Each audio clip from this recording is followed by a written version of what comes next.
See if that's working. We should have audio now. Let me wait and make sure that catches up. Maybe. There we go. Okay, looks like we've got audio. Sorry about that.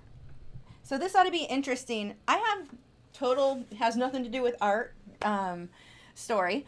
I have to wear a sleep mask when I sleep because I sleep with my eyes open. I sleep during the day anyway, so it just works out for the best. But sometimes I think that the sleep mask is too tight or my eyes were open too long that night, and when I wake up, my vision is crap. And it'll go back to normal as the day progresses, but like like right now my glasses aren't quite working the way they normally do, so you're going to see me keep doing this at the screen to read because this is not, my glasses are not happy with me right now. I'm hoping that'll clear up during the stream. My vision's really, I can see my artwork, I just can't see reading over here. So total random has nothing to do with anything, but let's go ahead. Let me pop out this chat window. And here we go. 5 in the morning for you, Jack. Oh my gosh, that is way too early for me. I had to set my alarm to be up by 11:30 for this. So I got up early too, but that's probably not early to most people. For me, it's early. Okay, so for this one, I'm not going to do the background exactly the way that it is in the reference photo. I want to copy the rose pretty closely, but the background I'm going to change a little bit. I'm still going to use green, but I want to get that kind of watercolor feel where it fades out. And so for the background, I'm going to start by using my Derwent colored watercolor pencils just because they tend to have a more watercolor feel, whereas the Caran d'Ache watercolor pencils tend to be more opaque. They're more like gouache to me than watercolor by a lot. So I'm going to grab some of my green pencils. Let's see. This is, again, the drawing. And you can use whatever pencils, whatever medium you really want to go with. You don't have to copy this exactly, but I'll give you some tips. We'll be talking about color and such as we go along too. And I'm going to knock crap onto the floor. Let's see. I'm just going to grab a couple of these pencils, and I'm not even worrying about what's light fast, what's not. I'm just grabbing all the pencils. For me with watercolor, I feel a lot like I do with these that I do with ink tints. Well, yeah, if the pencil itself is more light fast, that's obviously better, but when you add water and we thin it down, that's going to change the light fast ratings anyway, so I'm not personally really comfortable selling work that I do with the watercolor pencils. That's just me. Everyone's going to have their own take on that, and I may change my mind on that eventually, especially with the Caran d'Ache, because I do apply those more thickly, so I think that the pigment's probably fine, especially behind UV protecting glass. But anyway, point is, for this stream, I am really not worrying about my light fast colors. I'm just grabbing whatever color I think is pretty. So let's see what colors I'm grabbing. These are, and I don't even know that I need to, well, I guess I can read the names for you, but I've grabbed grass green, God, I can't read this, winter green, olive green, and May green. So just a variety of greens there, and it looks like maybe a little bit of a brownish red would be a good call. So actually, copper beach. Gosh, my eyes are like, seriously, it's so blurry today. This is so bad timing for this to happen. It only happens every so often. It's not like an all the time thing, but I'm pretty sure it is that sleep mask. And I'm going to throw in some cedar green. Now, I should actually, I'm dumb for not having that. Let me grab a scratch piece of paper really quick. Whenever you're using the watercolor pencils, I do recommend have a scratch piece of paper, because what it looks like in the pencil and what it looks like dry versus what it looks like once you add water can be very different things. So let's grab that watercolor pad. Nope, not that. This one is just a mixed media. It's one that came in my Smart Art box. I have so many pads of paper that came with Smart Art box. It's actually really nice. I should probably review some of these. So this one, just a mixed media that I'm going to use for testing to make sure everything does what it's supposed to do. Okay. Now, if you have a question, I'll try to, there's not that many of us, like a public live stream, so I should be able to catch your questions. But if you can do the Outlaw Cree Fine Art so that it highlights in orange, I'm more likely to see it. If I ignore you, I'm not doing it on purpose. I just don't always see everyone's comments. So what I'm going to do, I'm going to start with my lighter greens. I actually really like this one better, May green. And I'm going to go ahead and just start filling this in. Now, I'm going to let mine fade out to the white of the paper I'm going to try something. I don't know if it's going to work, but I want to try splattering, getting a little bit of a splatter effect later on. And so I want some of the white of the paper to show where it's going to splatter out into. So I'm going to fill in the green right up against the rose. Now see how I'm taking that color? And I am going right up against the flower. One of the things that some people will try to do because they're afraid to mess up the rose or whatever their subject is they'll fill it in out here instead of up against that line. Go up against that flower. It would look better for me to accidentally get green on the flower than to have an outline that's not supposed to be there. Now you can have kind of a glow effect or a halo effect if it's intentional. That's one thing. But if it's not intentional, watch out for that. Now, the paper that I'm using today is the Fabriano Artistico Extra White Hot Press 140 pound watercolor paper. This is the one that came in the block that I don't like, but I want to get through the paper, so I figured it's good for a sample for today. Arches right now is my favorite watercolor paper, but I'm saving that for a bigger piece. So just working in little ovals, and I found that I can be semi-messy when working with the watercolor pencils. It does blend out really nice, much more so than like colored pencil with odorless mineral spirits does.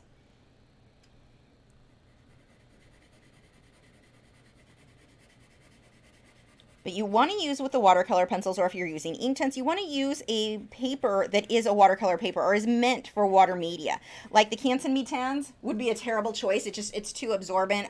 Stonehenge, now they do have a watercolor paper, but the traditional Stonehenge is not going to be my preference.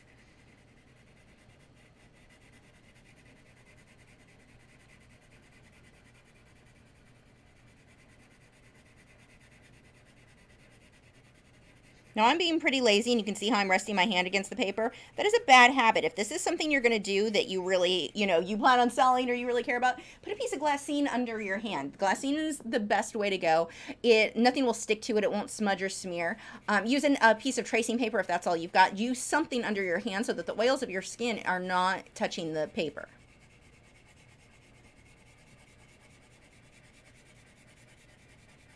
See, I'm going all over. I can be pretty loose and pretty messy with this. One thing you want to watch, do not do, like let's say I decided I wanted a darker green on this side.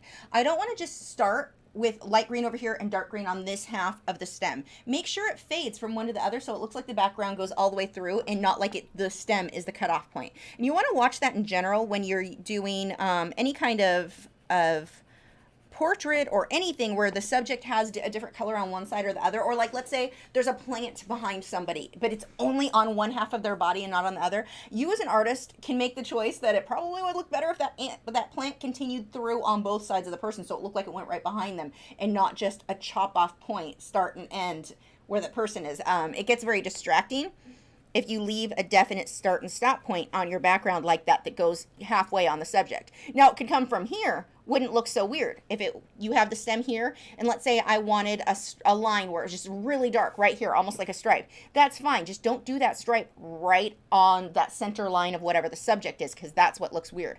Or let's say I wanted the dark green to come out further. I can make that come out to here. That's fine. Just don't make it stop right at that stem.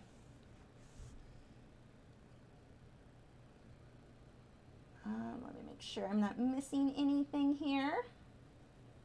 Okay.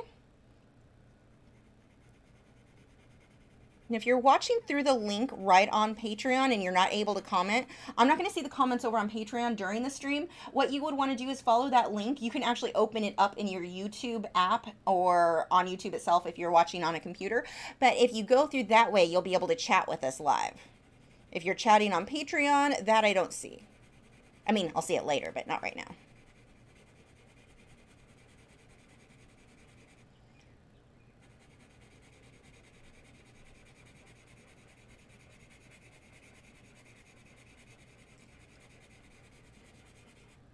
And I'm probably going to end up buying myself a set of pan watercolors because a background like this would be way faster to do that way than pencil. I like the pencil for the subject, but I suspect that just using the pans would be way faster for the type of background that I'm doing here. It's not that this can't work, it's just going to take a bit more time.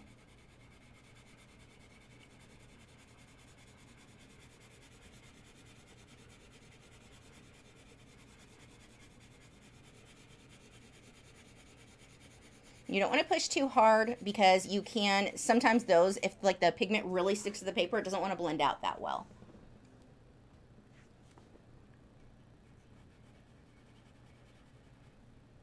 So again, outlining that subject first, and then I'll fill in around it and I can be messier.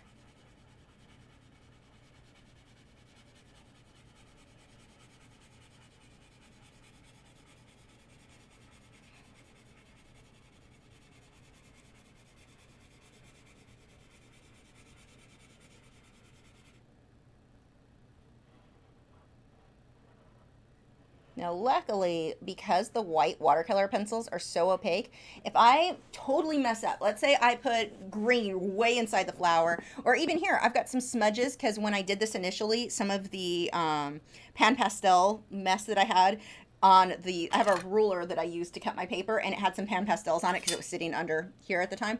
It was either that or powder blender. Either way, it was a dark smudge, and it ended up, it was probably powder blender now that I think about what color it was, but it ended up getting a little bit on here, and so the white pencil is going to smudge right over the, or cover it. It's opaque enough.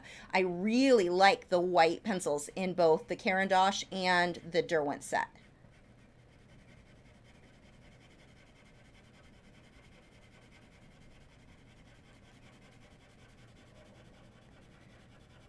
Now the Derwent purples and blues, some of those got a lot darker. I like that better with those than I did with the Caran d'Ache. The Caran d'Ache, I did struggle to get purples as dark as I wanted it, but I loved the oranges and all the other colors. I wasn't a real fan of trying to get things super dark with that purple though. That was a little bit annoying. When I did the Caran d'Ache, the clownfish, if you remember, the base anemone that was that deep purple, I never did get that as dark as I wanted. I mean, it was okay in the end. It just wasn't as dark as what I planned on. So the Derwent seemed to do better with that color anyway. You don't have to have both sets, but I do like having both, so I have that option. And like I said, the Derwent tend to have more of a watercolor look than I found with the Caran d'Ache.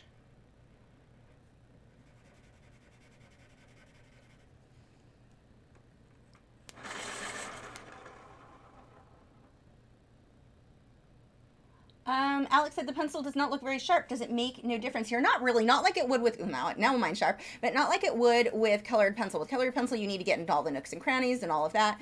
Or even with OMS, it's only going to dissolve so much. But with water, once the water hits this, it really dissolves well. Certain colors I found can have a tendency to have more of a grainy, gritty look, and I haven't quite learned which ones are more grainy and gritty than others. Part of that just the nature of certain pigments are larger, like the molecules or whatever are larger, so they don't blend out as well. But part can be from the pencil itself and how well it blends with water. But these really blend with water. All of the watercolor pencils do. So you don't really need as sharp as a pencil. You don't have to worry about that as much as you would with oil or wax-based colored pencils. But if you're using oil or wax-based pencils for this, yes, keep yours sharp. Here, I get to be pretty loose, pretty messy, because they do blend so well. Although, I've not tried blending these greens, so I could be shooting myself in the foot here by not keeping that pencil sharper. We'll see. But generally speaking, with the watercolor pencils, they really do a good job of dissolving completely. As long as you don't push too hard. If you push too hard, it seems like that pigment just doesn't want to dissolve right.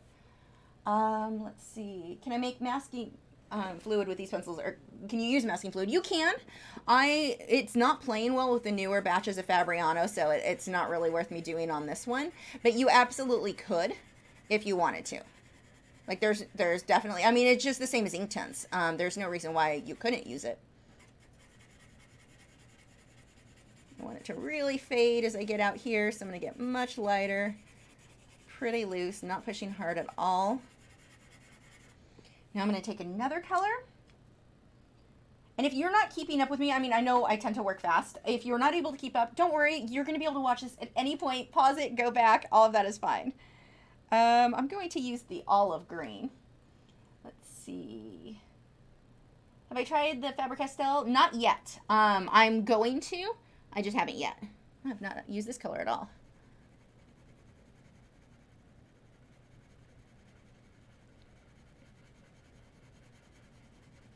I considered doing a teal background, which would look really pretty with this rose, but then realized I'd probably give this as a gift to a family member for Christmas because she likes green. And that gets one Christmas gift out of the way for me.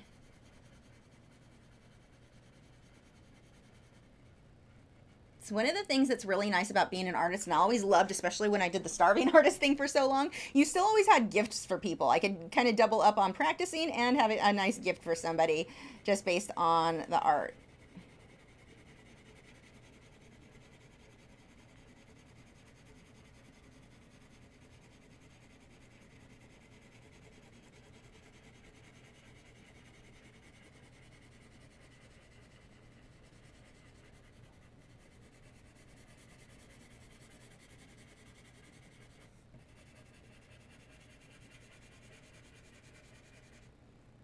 I'm going closest to the rose all the way around.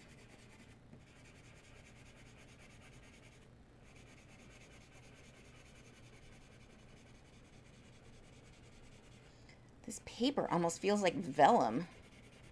I'm not loving it. Because the pencil, like there's not a whole lot of tooth and the pencil isn't really gripping that well at all. Which is weird.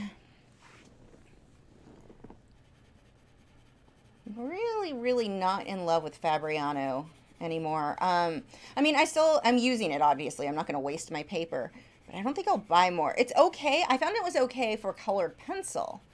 But I'm really not liking it for any water media, which is hilarious considering it is a watercolor paper.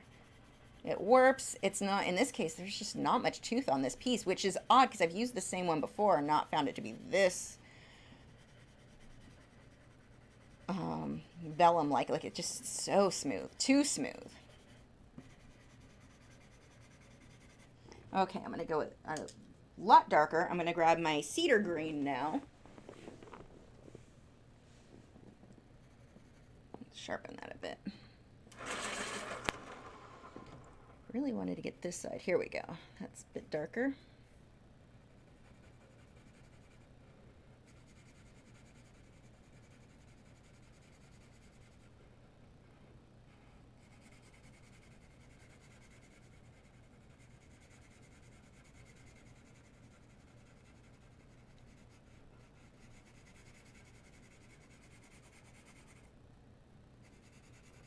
That halo effect I'm often talking about, I'm basically doing the reverse, but with a darker color around the rose. You can do your background however you want. This isn't that big of a deal right now. I just want to get something filled in. I don't want to spend too much time because I want to spend the majority of today's work on the rose itself. So just get a hint and then we'll move on. Or a hint of darker green, I mean.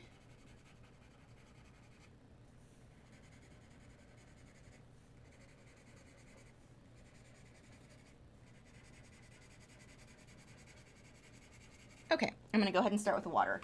Now, I really like the watercolor pencils. Let me make sure. I'll be checking the email a couple times just in case. Yeah, we've got a couple of comments here. Let me make sure I'm not missing anything from you guys over on Patreon. So we already fixed the no sound. Betsy, and again, just as a reminder, if you're watching on Patreon, I'm not going to see your comments. I'll try to check here and there, but I'm mostly not going to see your comments if you're commenting on Patreon. Head over to the link. Follow the link I gave you, or, you can right-click, I think, on the link on Patreon, and it'll say to go to the URL itself. Go over to YouTube. If you're here on YouTube and comment, I'll be able to see that. Melody said, is this happening today? It's 1:11 Mountain Time, and I see nothing. Yes, it is happening. Is there a link for YouTube? Yes, actually, you know what? Give me 1 second. I want to go over to Patreon right now for those of you who aren't, and I'm going to put the link in the comments of that post. So I'm going to stop for just a second so that I can make sure you guys can get over here for the chat. So hold on. I've got to switch computers really quick. This won't take long, I promise.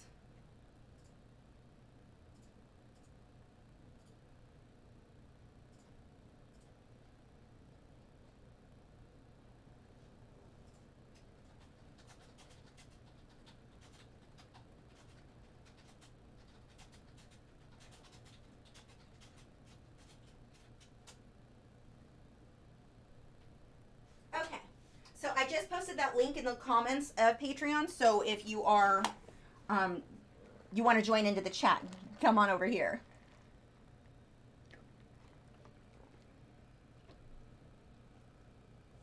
Oh no, Jenny Luck only got 3 hours of sleep. Ouch. Okay. So I love Derwent's water pen or water brushes, but this is too big. This is not really practical. Around the edges it would be fine. I'm going to switch to a larger brush because I do want that really soft background. I'll probably use 2 brushes so that I can keep my edges nice and clean. Let's see which ones I want here. So I've got 2 brushes I'm going to use right now, and use whatever brushes you have, but I don't like watercolor brushes for watercolor pencil. They're just a bit too soft for blending out the pigment when it's on the paper like this. I definitely like the Taklon brushes better. These ones, one is a Simply Simmons, one is a generic Hobby Lobby, one it's called an oval wash. If you look when you're buying them, they'll be listed as acrylic/oil brushes. They're not as stiff as like the synthetic hog hair. They're not always listed as a Taklon, but that's what it is. And then the Simply Simmons round, again, that one is a Taklon. This one's a number 6. I'll probably use this for the edges where I get, so I don't get too out of control messy. Oh, I don't have paper towels over here. That's a problem. Okay, I thought I was ready. 1 second, now I need to leave again to get paper towels. Be right back.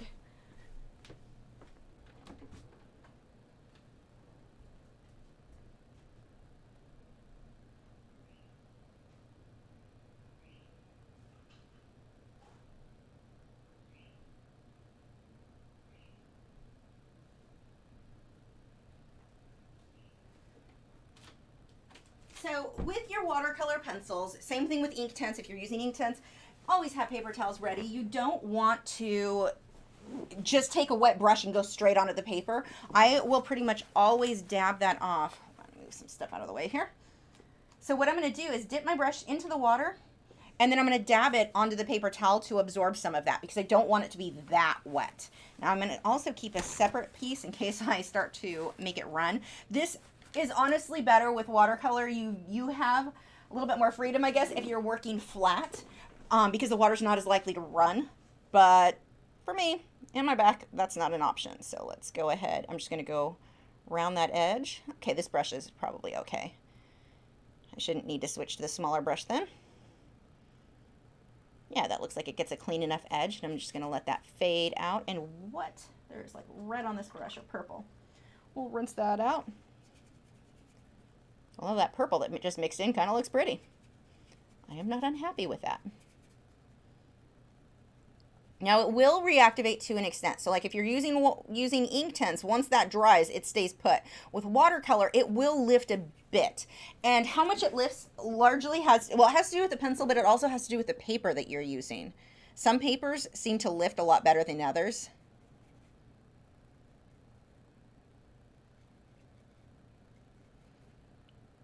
I really like the look that I get with the Derwent for my backgrounds when I want that softer, I want it to look more like watercolor. With the Caran d'Ache, I felt more like, well, like I said, gouache or even ink tints, where it just kind of stays put more. You can blend it to an extent, but it tends to stay put a bit more.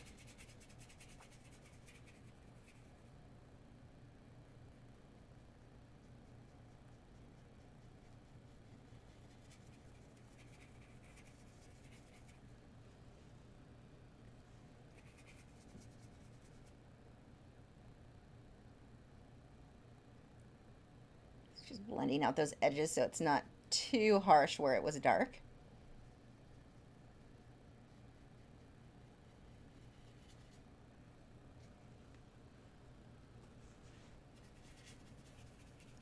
Doing backgrounds like this makes me so in love with this medium. Colored pencil would be so slow to get this kind of coverage. And it's so pretty and smooth. Of course, colored pencil tends to, well, depending on the colors you're using, I feel like you're more stable in how light fast it is. But, oh, do I I love this medium.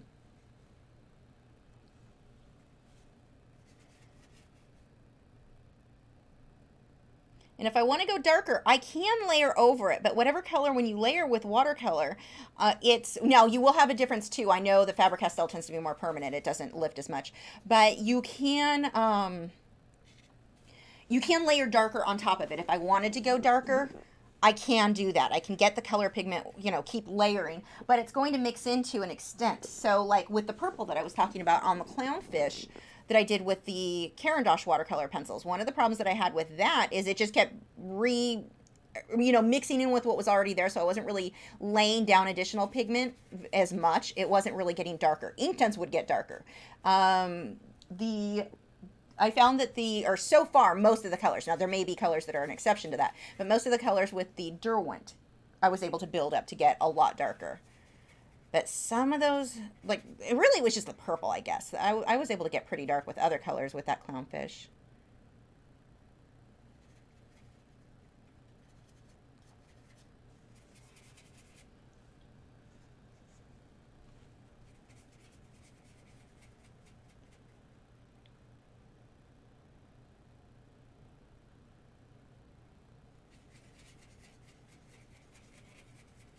And see how it's fading out into the white? That's really the look that I was going for here. And then I'm going to splatter. I'll get a few dots. I just like the atmosphere splatters create.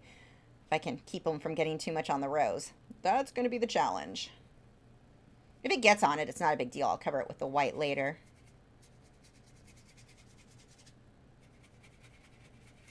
Now make sure, like here, I need to make sure that this side is not a lot darker than on this side. It can fade to darker, but I don't want it noticeably darker on this side of the stem versus this side.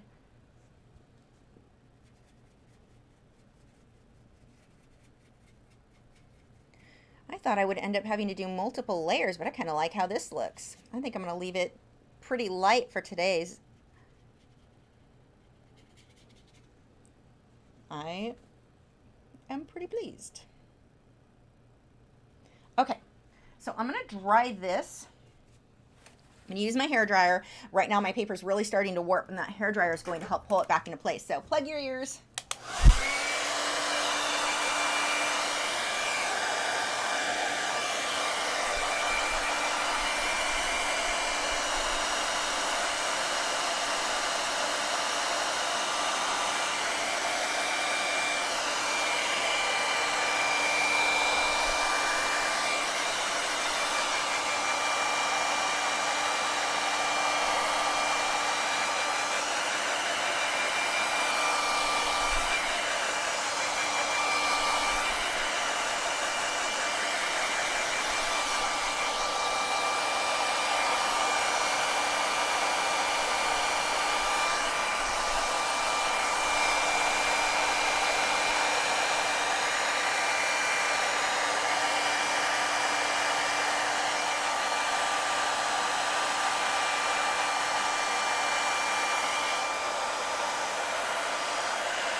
So part of the drying, it's not just about drying it faster, it's pulling that paper back into shape so that it's nice and flat instead of, if I let it dry naturally, it tends to dry really wavy with this.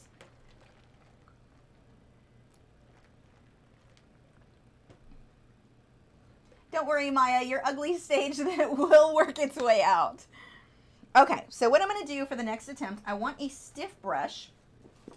You don't have to do this part if it seems kind of scary, because I'm not gonna lie, it's kind of scaring me. I don't know if this is a good idea or not. Let's see.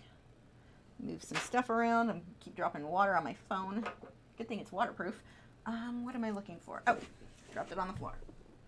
So what I'm going to do, and you can scribble your pencil onto another piece of paper. You don't have to use this, but I'm going to use one of these sanding, like the sharpening blocks that we use sometimes for a sharpening colored pencil. And I'm going to scribble a darker green. I'm going to just use the cedar green we used before. I'm just going to scribble that right on here so that I've got a bunch of pigment on it. I am not sharpening the pencil. I'm getting pigment onto this that's darker than what I have here. I'm going to take this brush, which is pretty stiff, and actually maybe I have a stiffer one. Let me see. I've got a bunch of damaged brushes under my easel, so sometimes those work better. Ooh, this one's really damaged, although this one's really, really stiff. It's from oil painting, and it's well dry, so there's no oil in it. I wouldn't want a wet oil brush to be mixing with my water-based stuff, but it's super damaged, so I'm probably going to use that. I'm going to dip a bit of water on this brush, and I'm just going to lift some of that on there. So now I can flick. Oh, I like it. It's working well. Don't overdo it. Don't get it all over the rose. I just want to hint. I don't want to flick too much, just little bits of spray. Try to keep it away from the rose.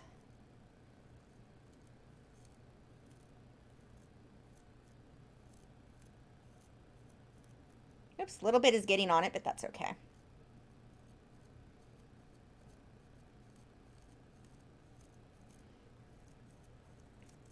Oops, that was a big one. Let's try to balance that out. Like a big straight line there.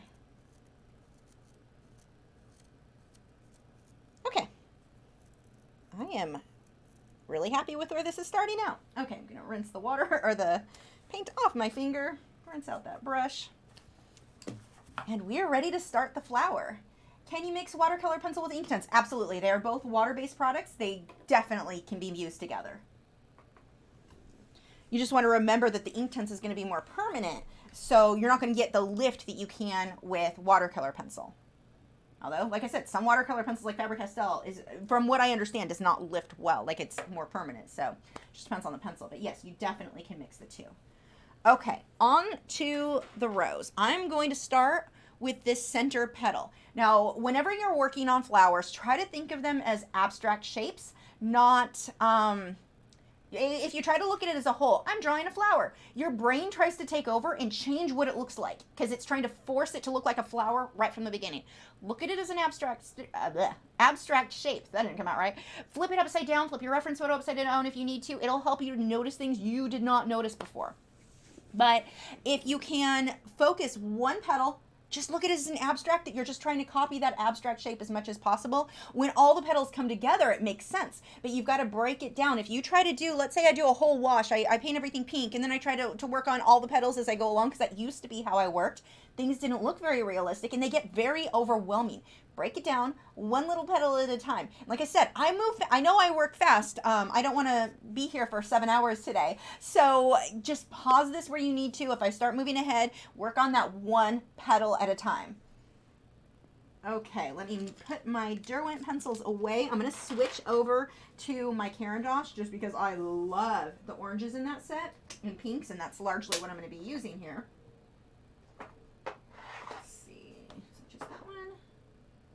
Mostly this one. Okay. If you are even considering getting the Derwent or the Caran d'Ache watercolor pencils, if you don't have them already, the wood box that you can get them in, I love this thing so much. It is the most, like, I can just, whoops, grab the whatever layer I want. It's just a very nice way to store them. And they do, the cheapest place I found them was Amazon, believe it or not, because usually Amazon for art supplies, sometimes it's a great price and sometimes it's a horrible. Watch them. I always keep it on my watch list because I like watching the price change. It'll go from being $450, $550 down to $275. Day to day it changes. So always watch, be aware of what that is. And just a little tip, if you do shop on Amazon a lot, there's a website called camelcamel.com. You can put in the link of the item that you're interested in, and it'll show you the history. Does that item have a tendency to drop really low so that you don't pay $450 only to realize sometimes it drops down to $275? It'd be worth waiting in that case. So with me, I paid $310 for or $309, I think, for my set. I could have waited if I waited like another week or two, it went up to $450 and then $550, and then it dropped after like a month, it dropped down to like $275. So if you're willing to wait, that is a good idea. I'm a pretty big fan of constantly price checking my art supplies at different places. I don't always get them at the same place, just depending on what the price is. Let me check my colors here.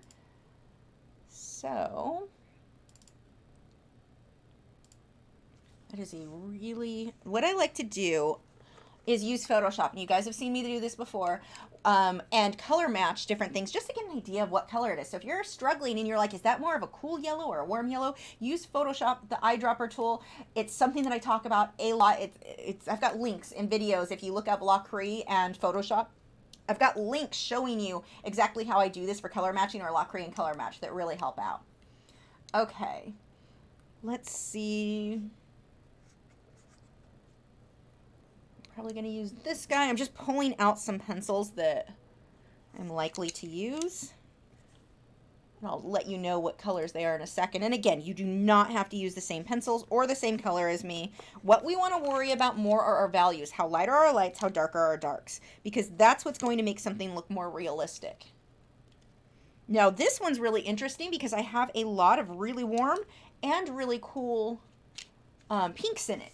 So I get to play with all the colors, which is fun. I don't know if you guys are like me and it's just fun to try all the different pencils you have because you don't always get that choice or chance. Okay, so I'm going to start with laying down this yellow. We'll use this one. This one is my golden yellow. Wow, that is like, it's very buttery feeling, the Caran d'Ache versus the Faber-Castell. The Faber-Castell are a bit scratchier feeling, but obviously, as you can see, they blend perfectly smooth. But these ones, when they lay down, you get a lot of pigment really fast. So again, just look at those abstract shapes on that flower. Pay attention to where your lights and your darks are going to go. And I can pull this yellow out too far. I would rather pull yellow too far out into the edge than not far enough, because other colors can go on top of it, and yellow being lighter, it's easy to darken things up. It's not so easy to lighten them back up. It can be done, but it makes more sense for me to not bother or not to go too dark to start with.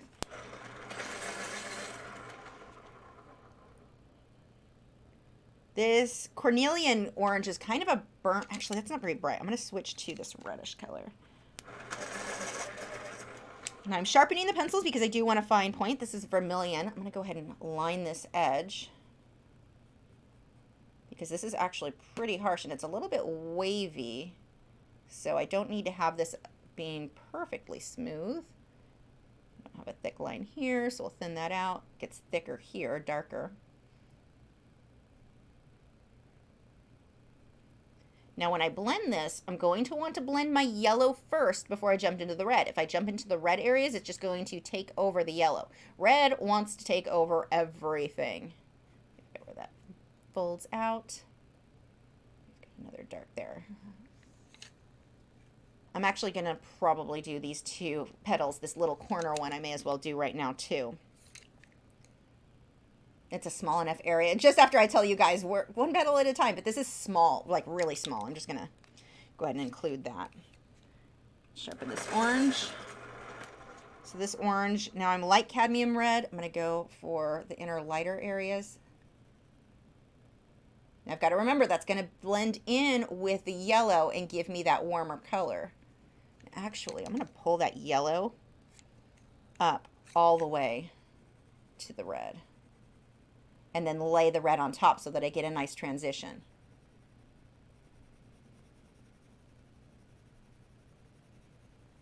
Remember, you don't have to be as careful as you are with colored pencil. You can go every which direction pretty safely. Can you use Derwent Chinese white pencil on watercolor? You can, but you really don't need, I don't find that I've needed, you definitely could, I guess, if you really wanted to cover an area where it won't lift, but the white colored, or white watercolor pencils are really opaque too, so they work really well at covering. But yes, you can use your watercolor, or the white ink tints if you don't want it to lift.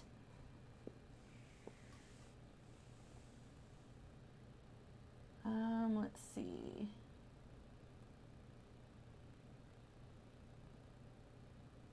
Well, I'm glad you get to hang out with us anyway, Michelle. Have fun with your acrylic painting. Oh, and you're procrastinating. Well, that's not good, but I'm glad you're hanging out with us. Okay, we've got a deeper shadow here that curves, and I've got a straight line that actually, let's see, where does that connect? Right about here, and we'll curve that up.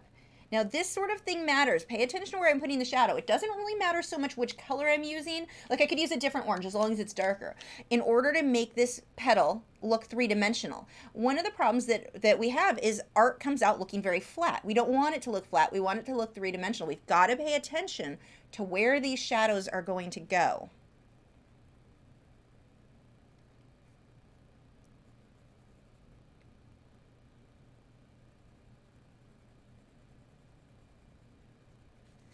We've actually, part of this is going to have a bit of pink. Actually, I'll come back with it. Nah, I'll do it now. Decisions. Where is my pink? I'm going to use this one is my purplish red. There's a cooler area here. I guess I should sharpen that. Just add a touch of that here. I'm actually going to go over that edge a little bit with that purple color too.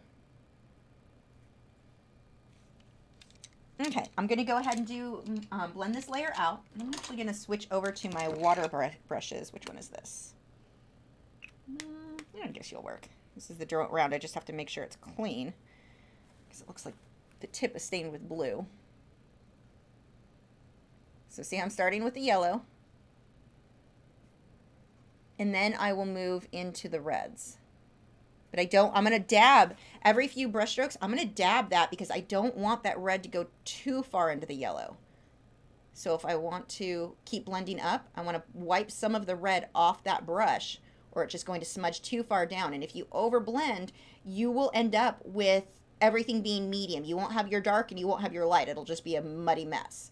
So I want to be careful where I'm blending and where I'm pulling off, and then taking that paper towel and wiping the brush off onto it every few strokes.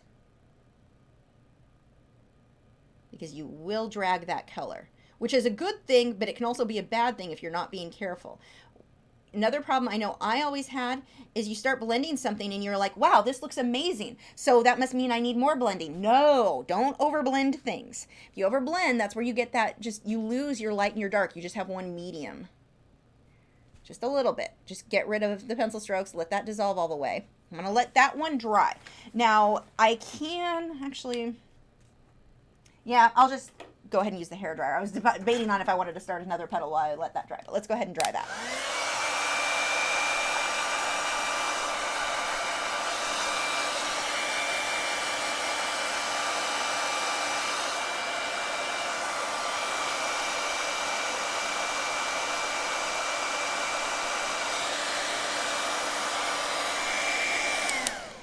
Now, one technique that some people will use is putting the pencil on top of the wet paper. I don't like it, and I don't recommend that look, because if you push too hard, it doesn't, like, you can end up with lines that are really, really bold that can't blend out easily. So it's not a method I like to go with. Sharpen some of these other colors here.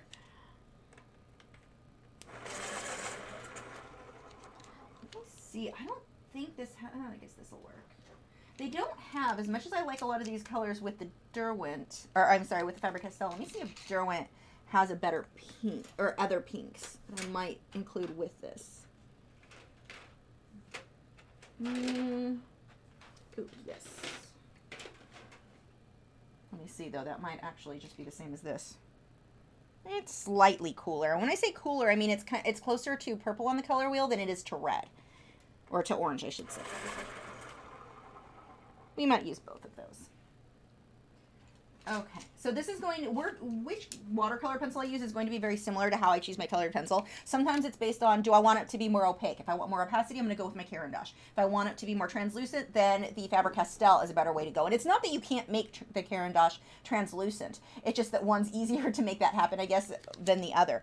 But sometimes it's just going to be based on the color. One set has a color I want that the other didn't.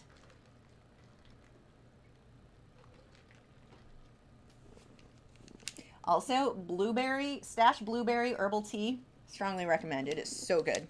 It doesn't even need, well, I don't put sweeteners in my tea anyway. Sometimes I put honey, not often. It doesn't need anything. It's so good on its own.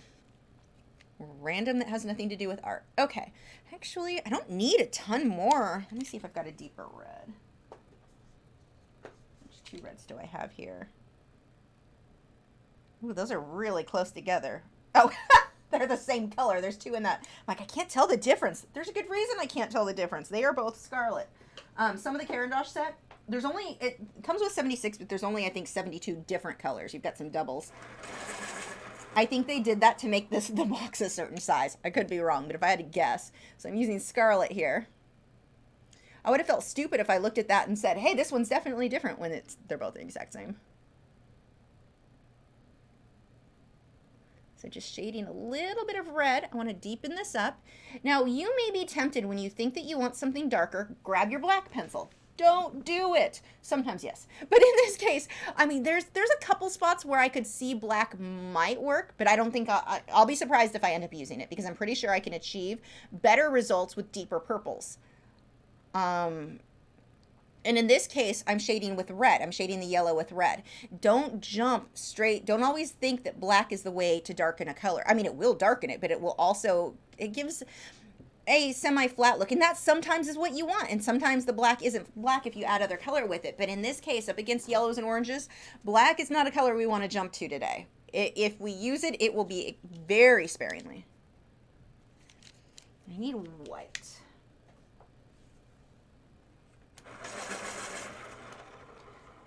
I've got a lighter bit here. And then we'll lighten this up a bit and let that fade out. And I don't even have to, this area, I don't have to go back over with water. You don't have to add water everywhere. If it looks better and it looks nice and soft as it is, you don't feel like everything needs water. I'm going to add water along the edges, but not necessarily where I put the white.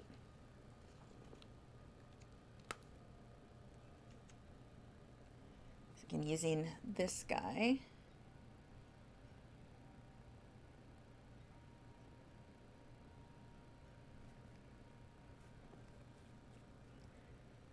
And I'm still wiping it off when I switch, when I start blending out, if I get a lot of pigment on this brush.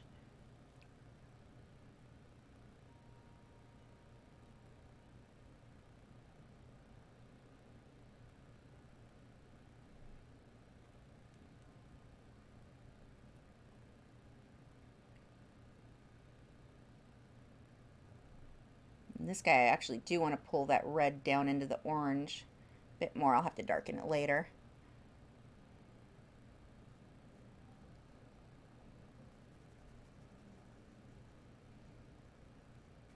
You can be really precise with these, like really precise. I always had the impression that with watercolor, everything was messy and all over the place. And then you start seeing other artists. I can't remember her name right now. I want to say it's Michelle something. She does traditional watercolor, not with pencils, but I mean, they're so detailed. It's photorealism. And I didn't even realize until I saw her stuff that it was possible with this medium. I've been following her for a couple of years. She's amazing. I wish I could remember her name right now. Maybe one of you guys will. Okay, so let's go ahead and move on. I'm going to line this guy just a bit.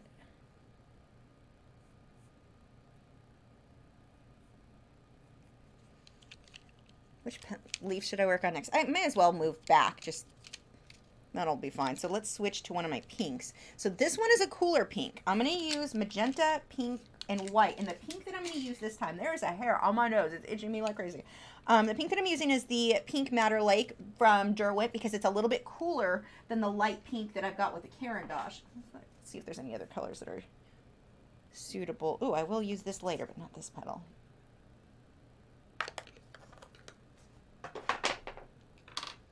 So, let's see.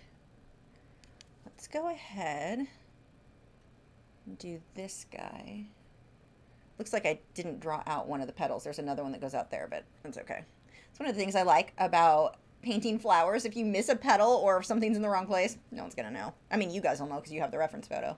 And this reference photo, it's from Pixabay. I actually edited it out. There was a big dark leaf right up in this corner that was really distracting, so I just pulled that. I photoshopped that out before I uploaded it for you guys.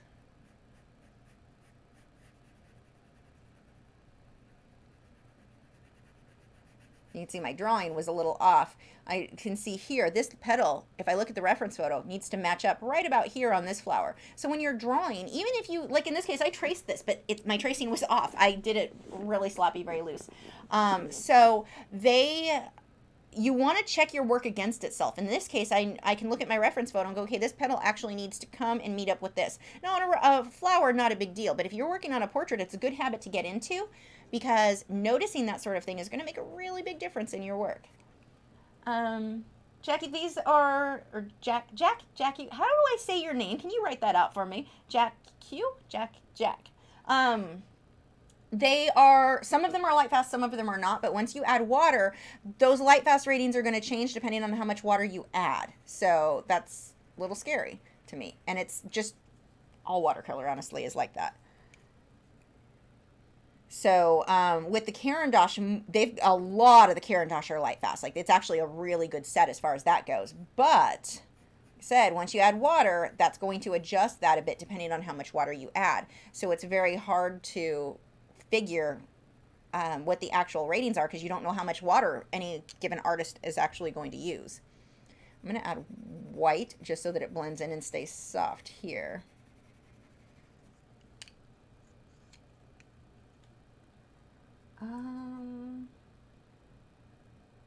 see, we've got a little bit of a peach color. So I'm going to take, this one is apricot. I'm just going to put a little bit down here. I don't want too much. And I'll let that fade up. Okay, let's start there. So again, I've got to wipe this brush off before I start because I don't know what colors I previously mixed on it. I'm going to start with my light, blend that. And so because I added the white pencil first, this is blending really softly.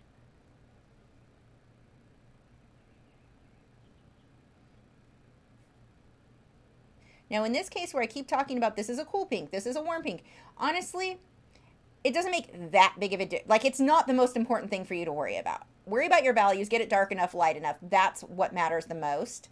If you're using a warm pink instead of a cool, I mean, this is way warmer than what the reference photo is, at least on my monitor. But as long as my values are good, then it's honestly fine. No one's really going to care.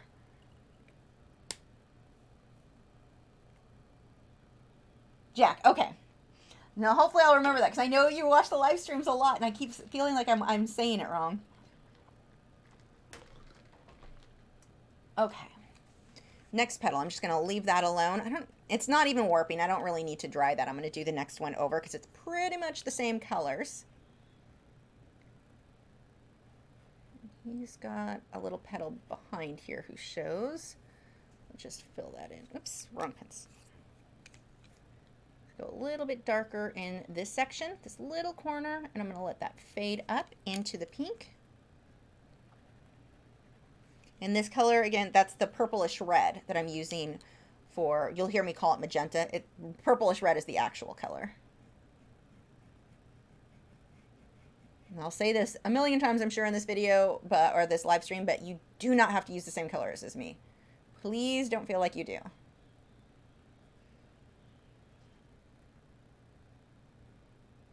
So we've got a little bit of a curve here, so I've got to watch where the shadow goes because this is part of what's going to help these flowers not to look flat.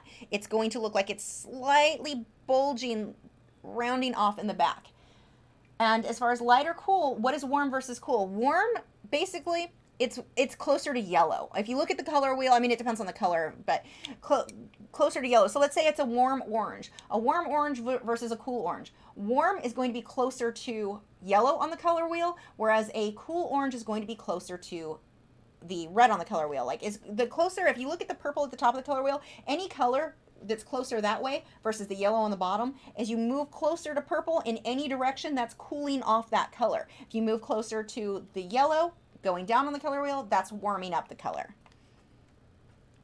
So it's almost like a bluish pink versus a orangey pink, if that makes sense.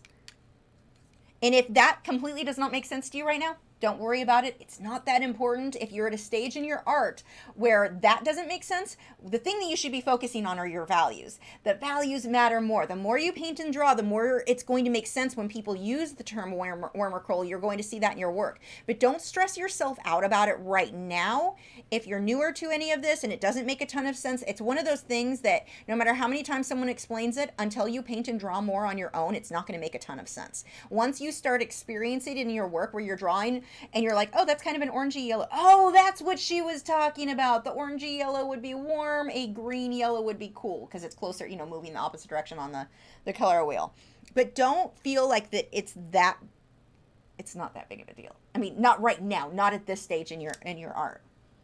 I mean, there will come a day where you do want to worry about that, but by then it's going to make total sense to you. One of the things that'll happen when you're starting out with art, there's just so much information out there. And if you overwhelm yourself trying to absorb it all, it just gets frustrating and then it's not fun and you don't want to do any of it. Focus in on one thing. And right now, that thing I want you to focus on are your values. That's what matters more. Don't worry about every little thing you read, every little thing. Like it really does get very overwhelming and discouraging because there's so much information. You don't need all of the information right now. Don't feel like you're doing a bad job if you don't understand every single thing just yet. You'll get there. And it just kind of happens on its own. You don't even have to try to get there. It's just naturally you're going to figure out stuff just from the more you paint and draw.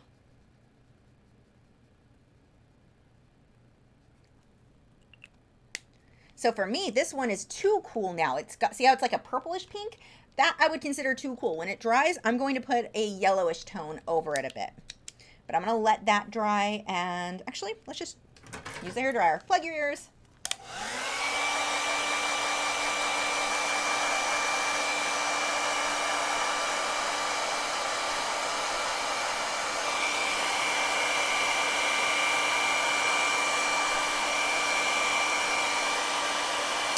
And I'm using this hairdryer on high heat with blowing as hard as it can. I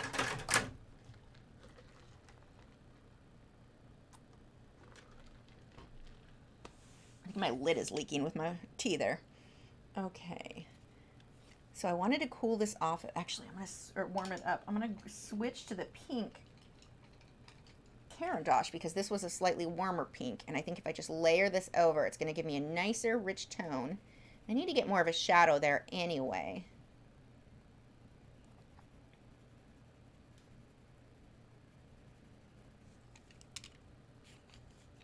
I'm going to switch to one of my reds.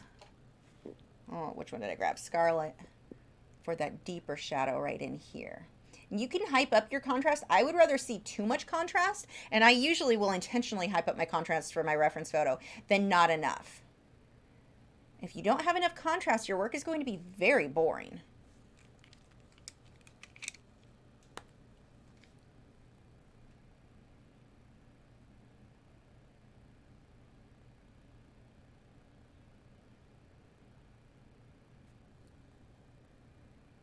Much better. And I've got a shadow I've got to put in there, but we'll come back to that. I'm going to let that dry. I'm going to move on to this petal now. So this color is the violet pink. I guess I should sharpen that. I'm going to use this as my base for this petal. This rose is interesting because it shifts so much from the warm to cool, and so many different pinks, so many different oranges and reds and yellows. It's really, really fun to draw one that has this many shades in it. And I can actually just fill this whole thing in with this color. Be messy really quick. And then I'm going to throw, I'm going to use both red and that deep violet for some of these shadows. So here I've got a shadow, and it pulls down this way. I'm going to layer the red on top of it. I think that was going to be a bit too purpley if I didn't. I'm going to sharpen up that edge a little bit. Now see how I took this dark edge? I don't want to just line the entire flower petal with that because then I just outlined it. But there are areas that it's a little bit darker, a little bit sharper, and then it just kind of fades out.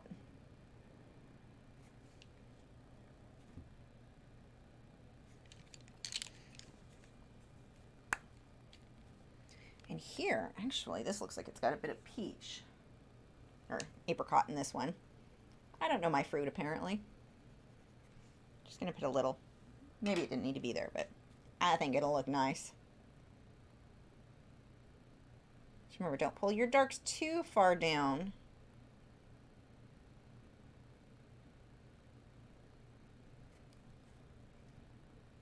And if you do a petal and you're like, wow, that doesn't look like my reference photo, but it looks awesome, leave it alone. It doesn't have to be exact.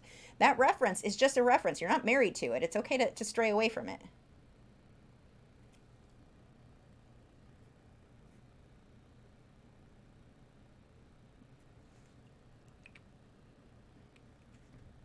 My highlight's a little too light there. I'm going to let that dry, then move on to the next one. And I'm going to come back to these. None of that is finished yet. Okay, let's see. Which one do I want to do next? Let's move back this direction a little. So this guy, actually, these over here.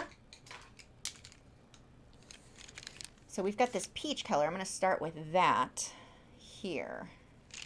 And then we're fading up into pink. So it fades into, I don't know which pink I want to use. I guess it's not that big of a deal here. This is a warmer pink. So that is the, what color is this pink? I can't even say that pink. Gave up on that one fast, didn't I?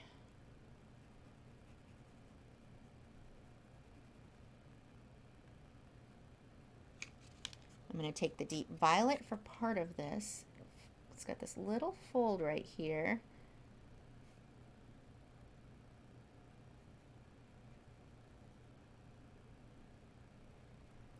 This is actually a separate little petal sticking up. That's not a part of the same petal.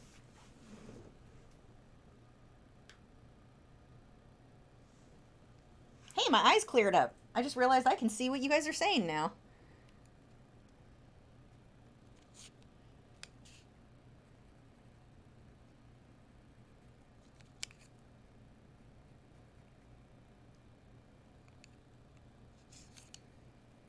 Got a little bit more of an orangey color as I move down here. So see how this fades? I've got that orange-red color up into pink, up into violet. It's not just one color all the way around the edge of that one petal. It's really easy, and if you're painting leaves, you're going to see the same thing where you have a tendency, you're like, okay, here's my highlight. It's the same all the way across. No, watch where your shadows, your highlights, where that color shift is. Watch where it changes. I don't care so much that it changes into the exact color. I just care that it changes. That really matters more than it being the perfect color. Perfect color is not that big of a deal.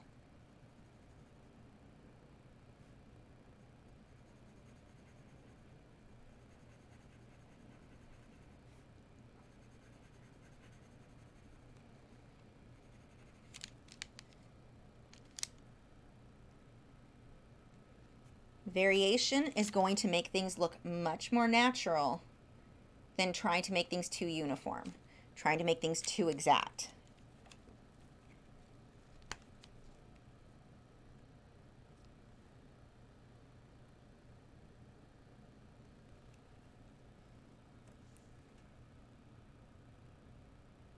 So just slowly going around that edge, gonna blend that in.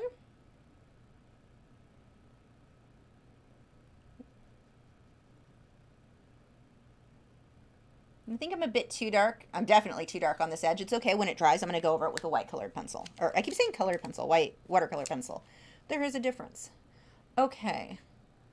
Now this is actually all one petal. It's just that it's folding. So this one gets to be a bit more challenging. I'm going to start by where this darker red is down here. Ooh, I'm missing a line. Doesn't go quite that far. Let's see if I can erase some of that. Do I even have an eraser up here? This one is dirty though. Yeah, it's an eraser. It's okay. I would need a shadow there anyway, so I'm just getting ahead of myself a little. So this one comes out this way, and this leaf folds. Now this is what you want to watch on your flowers. Where does it fold? Where does it curve? So get a sharp edge here. And it folds this way. See this light curve? Following that curve is going to be important on making the flower look like this is one petal and that it's moving and curving. Alex says, do the water tank brushes give too much water? Is it easier to have control with normal brushes? Not really, but I always, whether it be normal brush or the water brushes, I always dab it on a paper towel first to test how much is on there. Like I wouldn't just squeeze it and go straight onto the artwork. You're probably going to have too much in that case. But when I first started using them, I was kind of on the fence, which I preferred. And the more I've used them, the more I'm really leaning towards liking those water brushes when possible. Like if it's a large area, then a different brush is better. But I'm really liking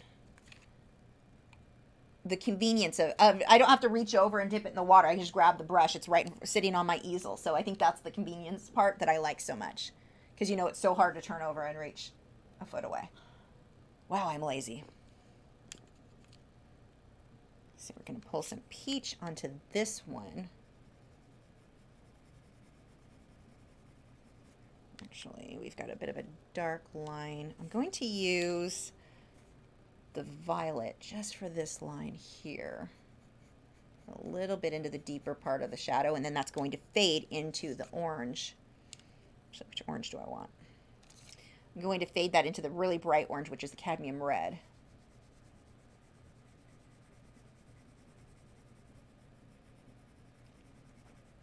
Now, even if this didn't, and it actually doesn't have that much violet, but even if it had no violet, I would still almost guarantee you I would use violet on this, or like a deep magenta, because those are colors I love orange and magenta together. So that's where like I get to take that artistic liberty to make it look how I want it to look, because I think it looks nice. Let's add a little bit of yellow, and this is going to brighten up that orange. I'll have to blend more orange into it.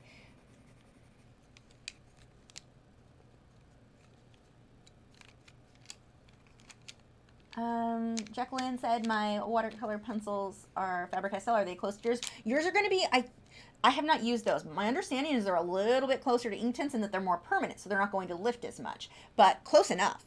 You're still going to use the same techniques that I'm doing here.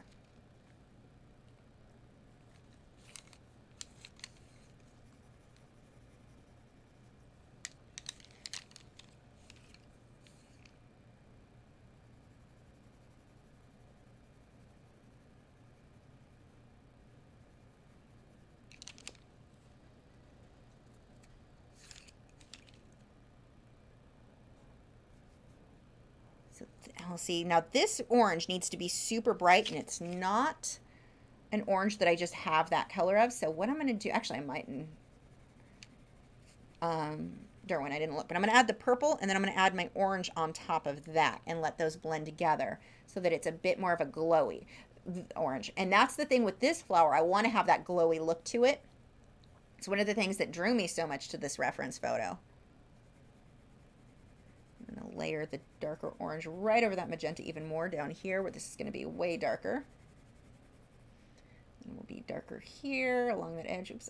Now here, I went out of the line a little bit here. I'm just going to extend that flower petal up a little bit. I would rather do that than have this fuzzy mark that's a little out of the line. You want to get used to, I keep forgetting which camera. I'm looking at that one. You guys are there. You want to get used to paying attention to fuzzy edges. If it needs to be sharp, make it sharp. I would rather go too big than a fuzzy, messy edge.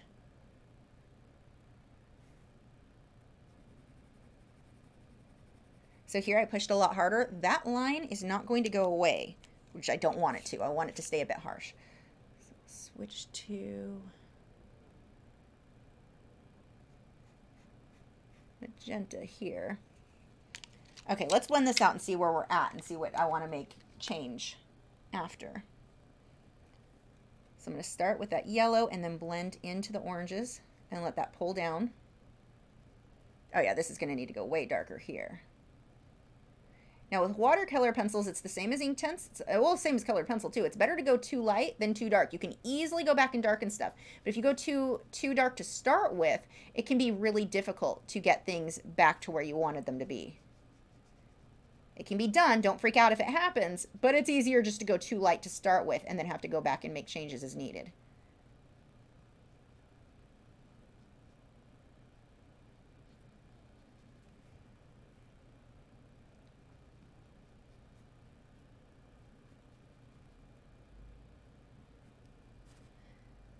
So I want this to blend a little bit. There we go. I'm going to let that dry. That is a hot mess right now that needs a lot of work, but it's good for now. Sandra said, if more layers are applied, the pigment is not dissolved completely. Can I reactivate it? If you're using this, yes. If you're using... Inktense is a little bit weird because it'll always be a little bit grainy, gritty. Like it doesn't blend out as smooth as watercolor. But with watercolor pencils, yeah, it should. Unless you push too hard, then it doesn't really... It's hard to get it to dissolve completely. But more layers doesn't seem to be any problem. I've not noticed any trouble that way. Okay, so this one's definitely a cooler pink. I'm going to let that set for a minute. Kind of come back here on this guy.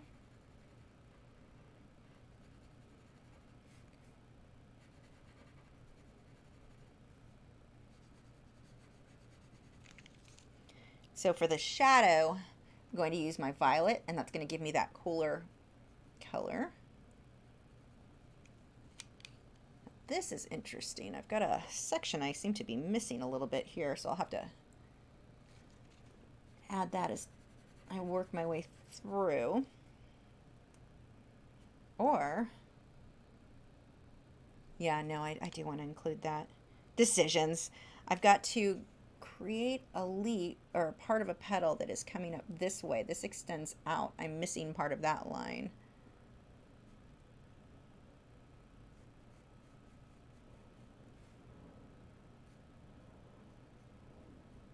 There we go.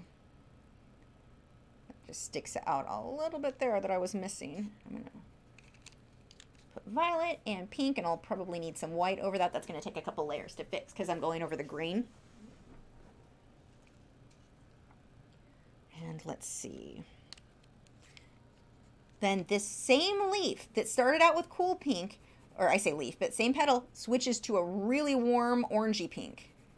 Like almost straight orange as I get down to this side. So this is where you want to watch the transition. Where is it changing color? I'm going to use a little bit of violet, even though that's a bit too dark, but that's going to give me that pink tone that I want when I blend it in with this pink. And then I'm, of course, going to have to come on top with some of the white highlights to really get that to look how I want. I'm going to use this violet pink, which is kind of a grayish, darker, muddy color there. Let's see, we've got... And this is a little bit wavy. I'm going to switch over to the violet for the underside of part of this. Whoops, pushed too hard, broke the pencil. Very, very soft leads. I don't care if my line, the wave is exact. I just want to make sure that there is a wave and I don't just have a straight line or something that's too uniform. Jacqueline said I had such a hard time copying the picture on the watercolor paper. I finally just scribbled the back with pencil. That works. I mean, that actually is okay. That's funny. Mariana skipped the same spot in her line drawing too. Glad it's not just me. There's probably like some psychological reason we missed that, or maybe the color is just hard to see on the reference, which is funny because I see it perfectly fine in person, but yeah, I missed a few in here. So this comes down. Mine's coming down a little too far. That's okay. And then I've got a deep shadow, and I'm going to use that magenta and really get that shadow in there. Here. I'll have to add other colors to darken that up later.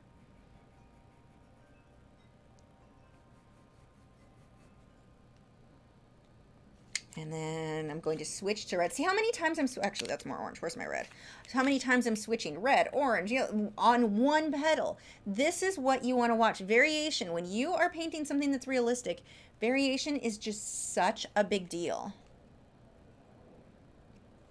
And I completely covered that with green. Just put the white over it to fix it. Actually, even this area. Let's cover some of that. Okay. So here I'm switching from a cool pink again down to my warmer pink and orange.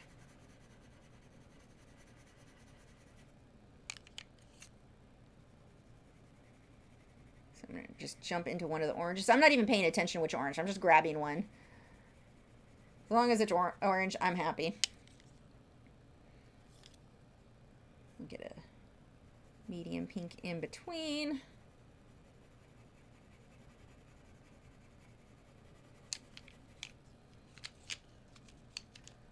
Let's see. Yeah, I'm just going to blend that out, let it dry, and then I will add on top of that from here.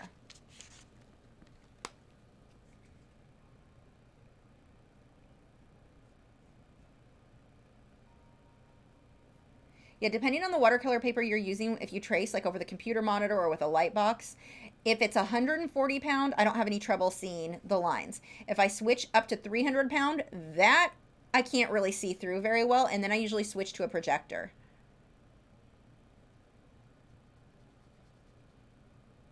Because even if I want to freehand something out, I don't want to freehand it onto the actual paper because I don't want to mess stuff up. So what I'm going to do is freehand it onto another piece of paper and then take a photo and use the projector to project it onto the... It seems like extra steps, but it's what keeps my work really clean. You can use transfer paper. You have to be careful because the transfer paper, especially with the water media, it's hard. And even with colored pencil, sometimes you can always see those lines. So it's not my favorite way to go. The way you did with the pencil and the, making a rubbing of it, that actually works better than regular transfer paper. Transfer paper with colored pencil or watercolor pencil, I find that those lines are just too dark. Here, I drew mine out with water-soluble graphite. So they blend out completely. So you won't see any pencil lines on mine. I'm a mess. impaled myself in the mouth with a straw, actually that straw, last week, and so my mouth is all swollen. I look like someone punched me, so I'm not pronouncing words quite right, and when I drink, I'm like, the tea's falling back out of my mouth. Classy. I apologize. I'm not normally this big of a mess. Okay. Or maybe I am. I don't know. So I'm going to go ahead and dry that so we can go right back onto those. Plug your ears.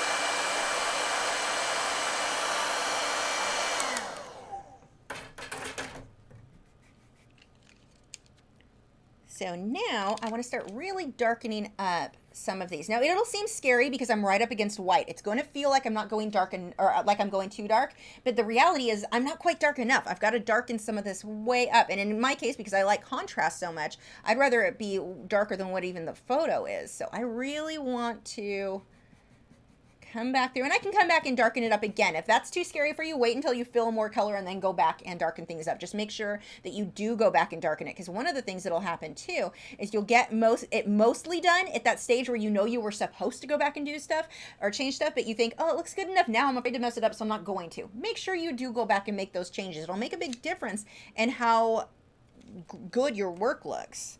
I need something way darker for that shadow. What color am I going for here? Check my little eyedropper tool. Basically a deep brick red. What color are you? Crimson, aubergine, whatever. We'll use you.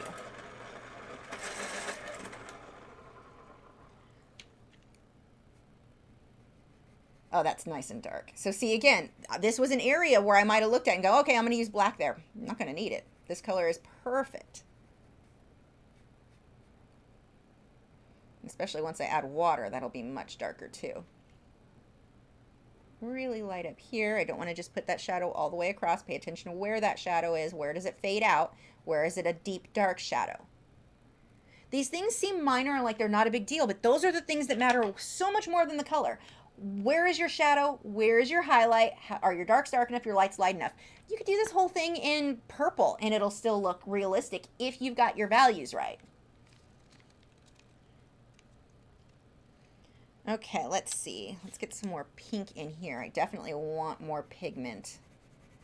It's the same color I had, but too much of the white of the paper I think is showing through.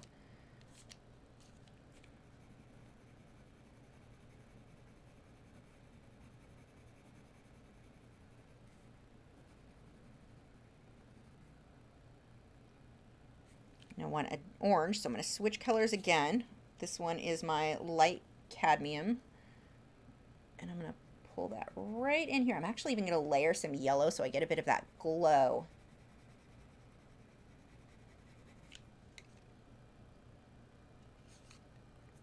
So this is the golden yellow. I'm going to put some right over that, and it's going to give me more of that glowy, warm feel.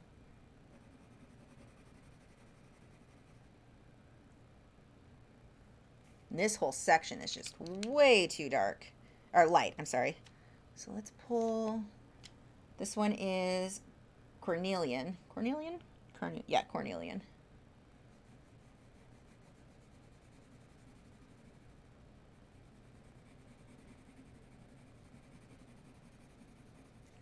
And that should fade up into pink. I'm going to pull my violet pink.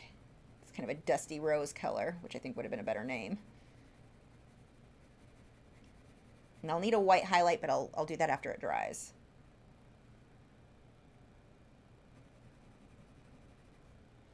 Just constantly look at that reference photo. Your brain will want to take over and be like, okay, I understand what I'm doing. I'm good. And it's not. Look at the photo. There's a color I want. I'm going to use for a deeper bit of the shadow here. I'm going to pull a little bit of that crimson, auber, whatever I can't say. Just a touch. I don't want it too much. Just deepen up that darkest part of the shadow.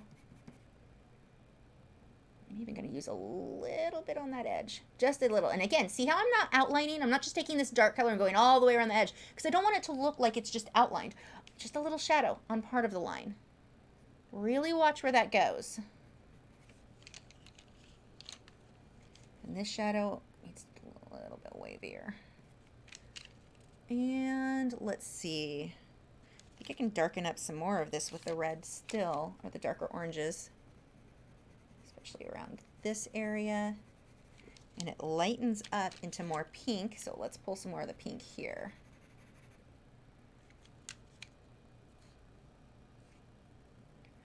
A few more shadows in here I seem to be missing a bit. And even here, okay, so this area, I just don't have the color that I have here. I would have to mix it separately. It's not worth the trouble. Again, values. Watch your values. So as long as I'm close, good enough. We place too much importance on color and we think that's what makes things look realistic. Now, there are times that excuse me, does make a difference. Let's say the white of the eye. That's not white. You're going to be actually very close, just a lighter shade of skin tone, basically, is going to look more realistic than trying to make it white. So yeah, color has something to do with it, but even then, I would say that's more to do with value than almost than anything else. So while color matters, your values are just really watch those. Are you guys sick of hearing me stress that point? But it's just such a big different deal when you want your work to look realistic. And I just remember looking back at what I thought, like why my work doesn't look realistic if I just knew the right color. Or my other thing I used to think, if I only knew the right kind of brush, that's what's going to make my work look realistic. No, it has nothing to do with it. Or very little anyway.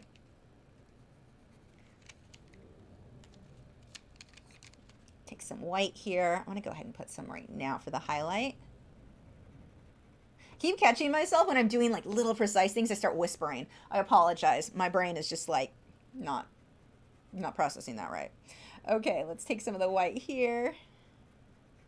This is what happens when I don't have enough sleep. Although technically I had enough sleep. I just woke up earlier than normal. Little highlight there.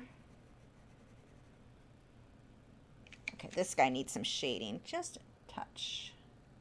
I better put that down. I'm gonna use the wrong pencil there. That crimson aubergine whatever is so close to purplish red. I'm gonna accidentally grab the wrong one, and that is a bit too much contrast for some of these areas.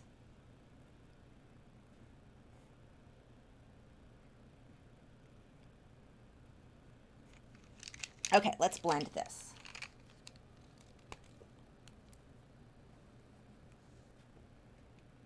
Make sure, clean that just in case I've got, okay, my brush is clean. Since I'm going with those oranges and yellows again,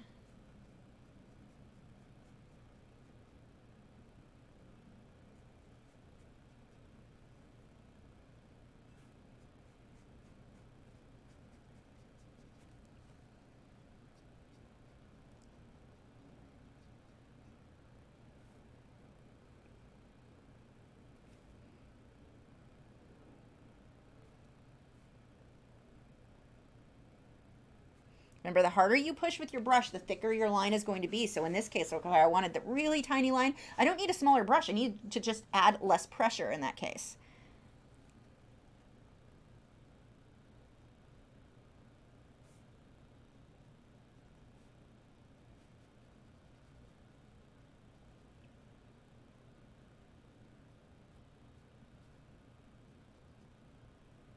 So that deep shadow, I don't want to blend that out just yet because it's going to pull too far in. I'm going to blend the light area.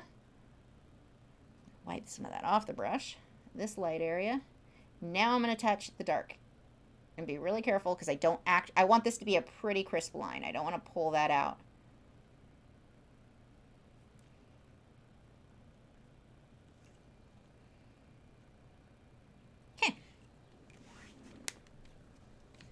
I'm going to leave that alone for a bit. I may pull some more yellow. We'll see. Let's move into, I'm going to move up here now. Or, actually, I guess I can just start moving out into these two big leaves. No, we'll use those. I'm going to start out there. Decision. And see, it doesn't matter. It's just which one you're in the mood to paint. It's not a big deal which one you start with. So we'll start with this outer one. We've got that lighter pink. And that's going to fade. Let's see. Somewhere around there.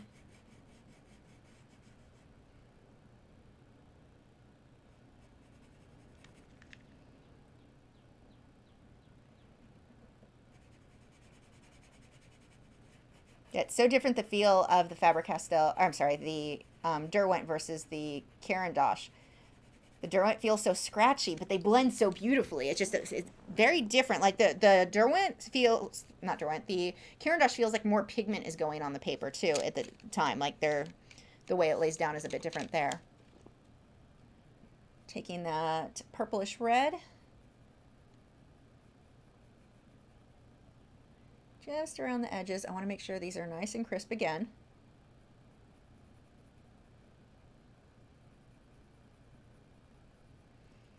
We've got a nice shadow here. Don't miss this shadow. That is what's going to make it look like it's curved. We're going to fade into orange. I'm actually going to do yellow first, just for the bottom. And then I'm going to switch my crimson on top of that. Scarlet, whatever, colors. You guys know I don't know the names of whatever I'm using. Thought I was so smart there for a second. Like, oh, I remembered it without looking. No, I clearly did not.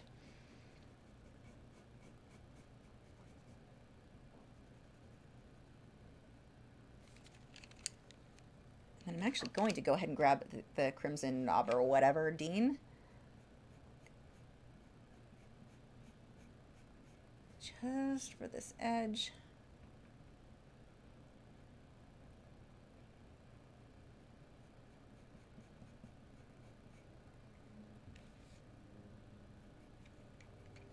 Okay, let's blend that. Have I played with the new Derwent Lightfast pencils yet? I have not. I haven't even touched them. They're... where are they? Oh, they must be in the pencil drawer. I have not. I was going to do a Pan Pastel big project next, but I think I might skip that till the following week and do the Lightfast pencils first, just because they just came out and everyone wants the review on those. So I may be doing that for next week's project. And then the following week, the bigger Pan Pastel, because I still don't know what I want to do for the Pan Pastel project anyway. I want it to be a good one. So, well, those colors, not even close to right. Well, I guess they're close. They're close enough for the base layer. We'll leave that alone. I'm actually going to dry this because the paper's starting to get wet next to it, and I don't want to mess that up.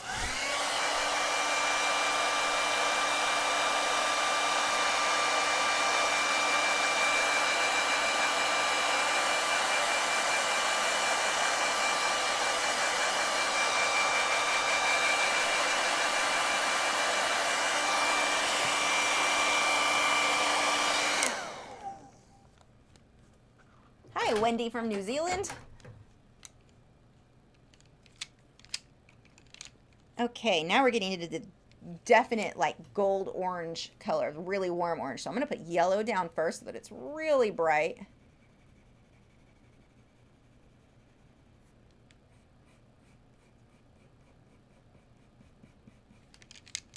And then I'm going to take my light cadmium red, go around the edges.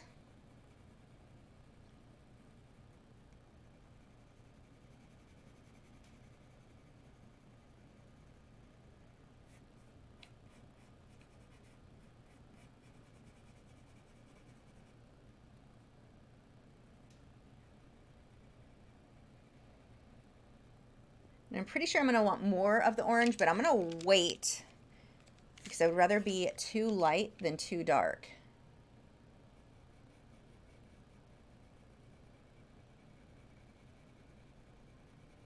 A little bit of this darker red.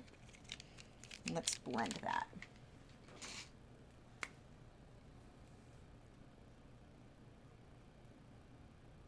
See how the yellow is super bold. So probably too much for what I'm going to want in the end, but I would rather it be too light and go back and darken it than too dark and then have to fight with that. It's not that it can't be done, but oh, it's a pain.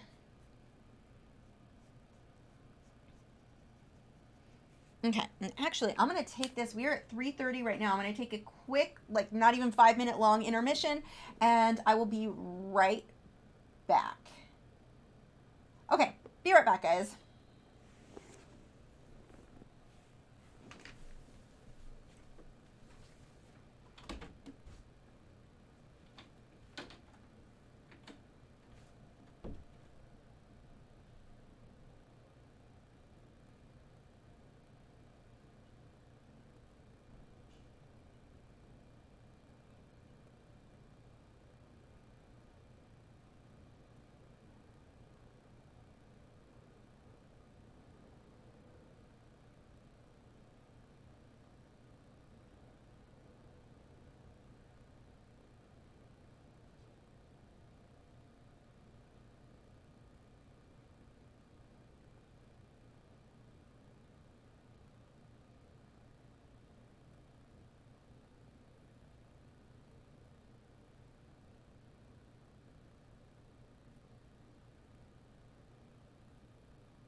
Okay, it was really good to step away from this and come back and take a look with fresh eyes, because it looks way better than what I remembered when I walked away. I'm pretty happy with how this is coming out.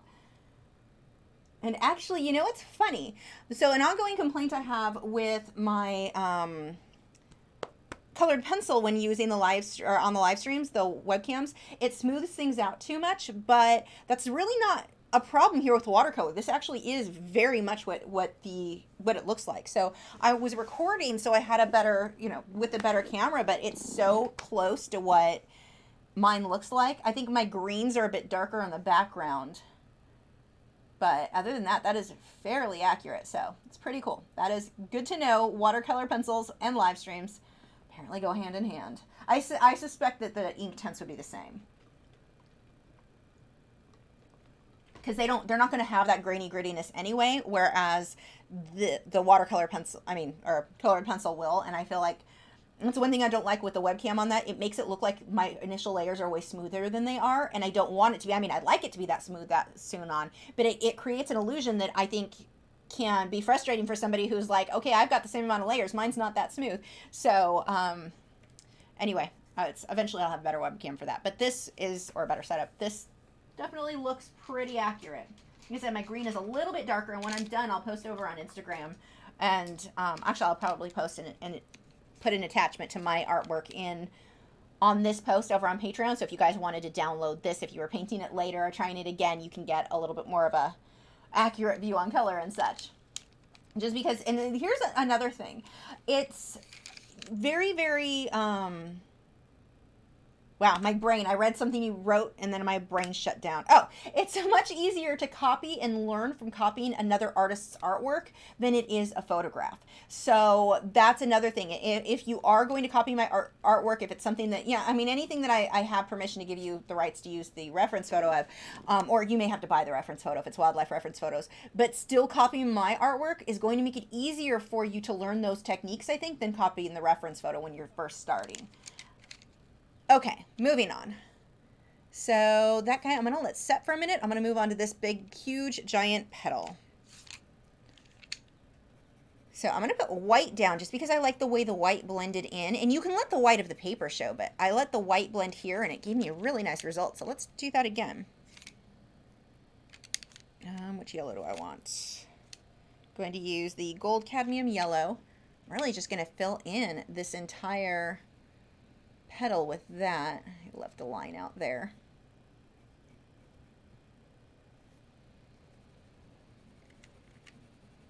So this one I can be pretty quick with. Now my edges aren't going to be super smooth until I finish these petals, and then I can go around and clean some of those up.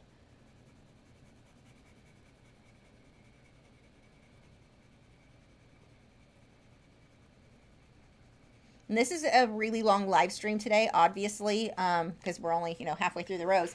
So get up and stretch if you need to. Don't sit in front of the computer the whole time. You can catch up if you need to later, but you can really make your back and neck angry. I'll probably take one more intermission and just to be able to walk across the room to stretch my back before the live stream is over. So I strongly recommend you guys do it too. And rest your eyes. If you sit too close to your artwork for too long, you kind of lose sight of what you're doing. It was really good for me to walk away and come back in and see this. It's like, okay, I'm actually really happy with where this is going.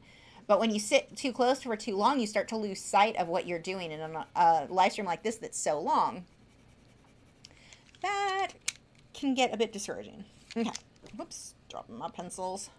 So this one is my light cadmium red again. No, it's going to fade. There's going to be pink up there, and it's going to fade down. Does this remind you guys of a Big Stick, those popsicles? I don't know if they still make those, but when I was a kid, we used to get these ones called Big Sticks. They're probably still there. Looks just like that to me.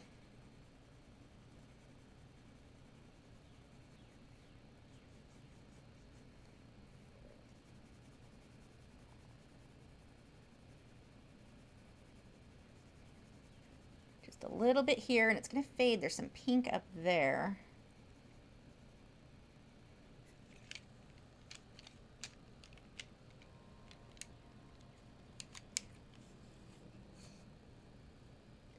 Let's switch to the pink. Now this is going to, actually that pink, I'll switch to the Derwent pink, and I'll probably pull a little bit of magenta because this pink is mixing in with yellow, which right away, that obviously is going to make the pink warm because I'm mixing it with yellow. I'm mixing it with a warm color.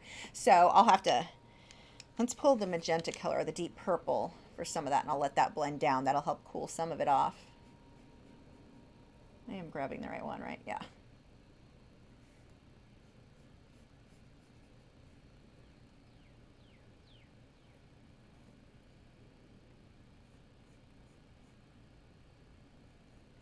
And I'll have a highlight, but I'm going to come back through with that later on with the white pencil.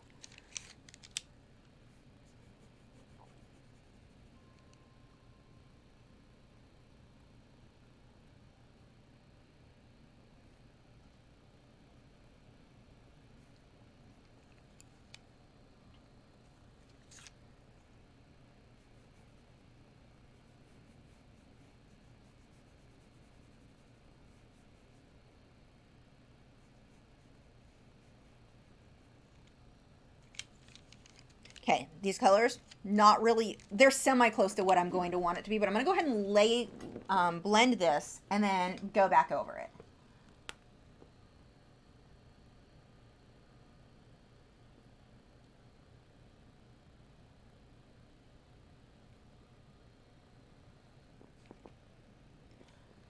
Jenny, you said you have a big frost there. It's so funny to think of anywhere else in the world not being as miserably hot as Texas is right now.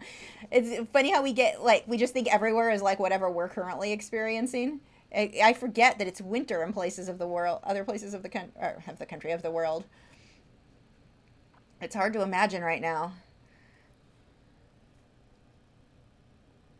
We kind of skipped spring this year and just jumped straight into summer. We had like a couple weeks of nice spring, and then we hit summer really early, unfortunately.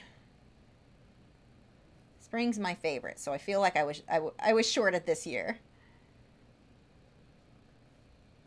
So this color, if you look at that reference photo, I am nowhere near where I need to be. But like I said, I'd rather be too light than too dark. So I'm going to go ahead and dry this and go on top of it now.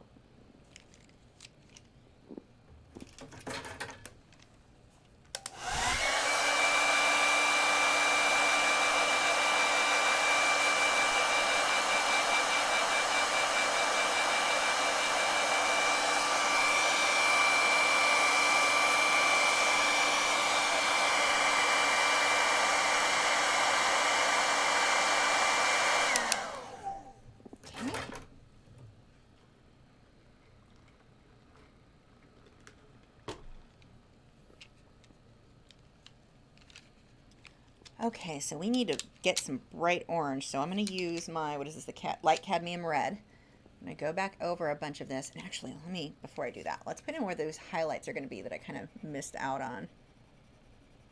So here, and then a big pink one up here, but I've got to get that white first. Okay. Is the right one? Yeah, light cadmium red.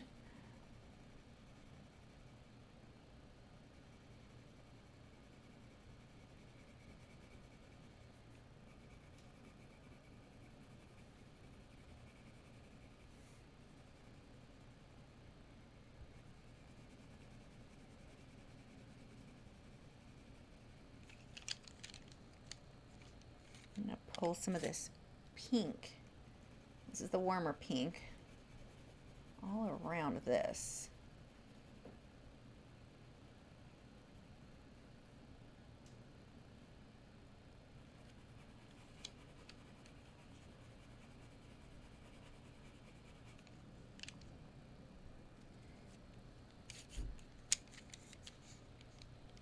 Gonna pull now that is not the right color. Glad I checked that. That would have been bad. The purplish red. That one and the one I'm using for the deeper shadows are so not the same, but they look the same when you first glance at them. I would have hyped up that contrast a bit more than even I wanted. That's saying something.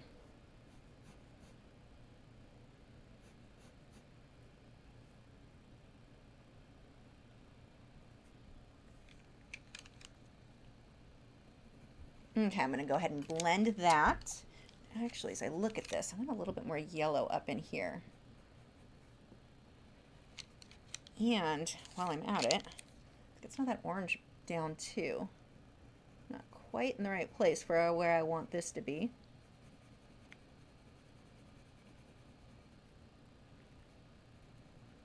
Way too yellow on that guy. A little bit of that deep violet along that edge.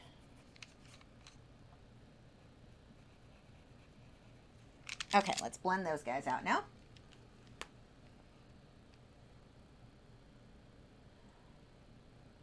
Mirona said, I'm dabbing the highlights with a paper towel. Looks a bit like the splotchy bits on the petals. Yeah, no, that works. That's actually a really good technique to use.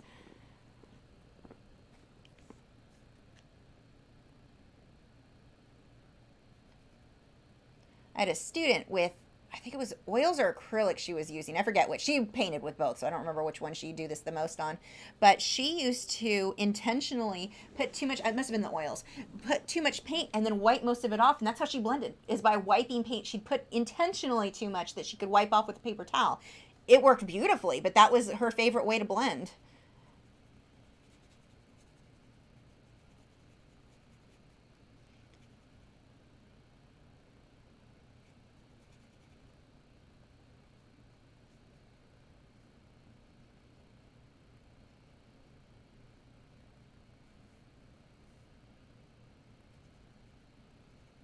We're getting there. I'm still going to need more orange over here, but starting to get there. I'm going to dry that. I'm going to actually do the other petal at the same time because they're all these three are pretty much the same color.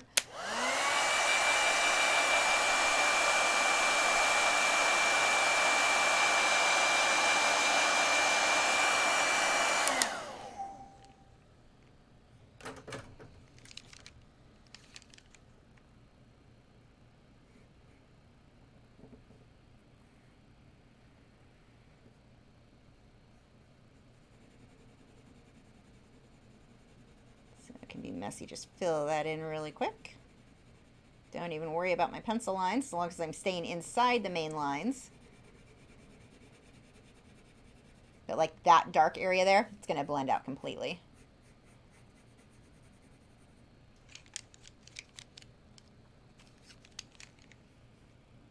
So we've got this orange shadow that is really big through here.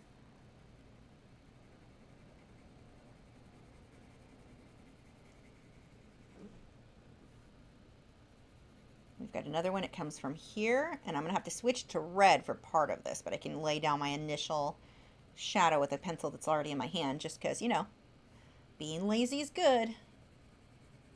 Wait, maybe not. But it's fine for this. It's not going to hurt anything, I should say.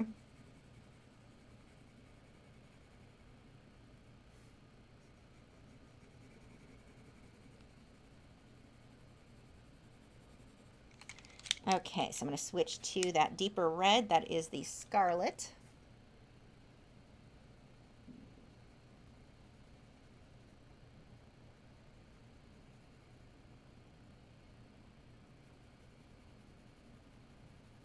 Just a bit. I don't want to overdo that. A little bit on the center here. Just a touch. Okay.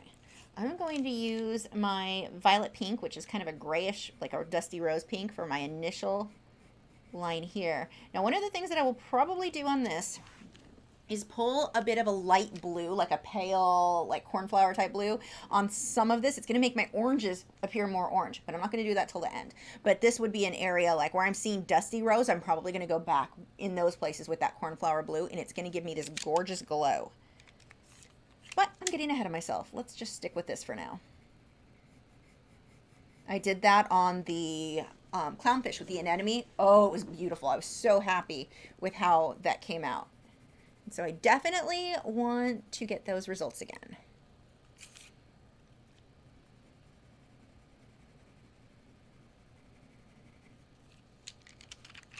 Okay, let's blend this out. So I'm basically at the same stage I am on these ones, so I can start on the detail, kind of work on all three of those at the same time. So again, starting with the light. Make sure that edge stays nice and clean. Now, since I blended down into that darker area, I'm going to clean off that brush before I move down here into this yellow. And then I'll pull them together. Remember, don't overblend. If you overblend, I just want to get rid of my brush strokes. Well, mostly, some of them can show, but I don't want to blend and blend and blend to where I lose my definite orange and my definite yellow bits.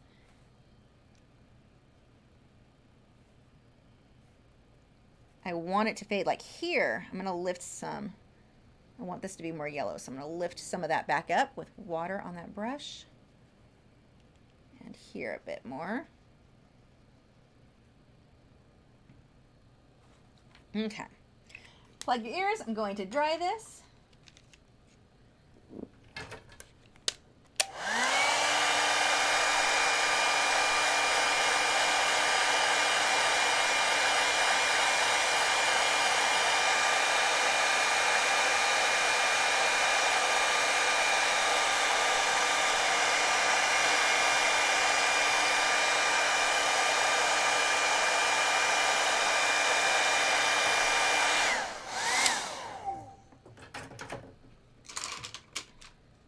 Okay, so I don't want to do too much more on these guys, but I do want to get a little bit more detail in here. So I'm going to take my scarlet color. I want to define right here a bit more, and I don't even need to blend that out. You just leave that pencil showing, but see how it defines that really nicely.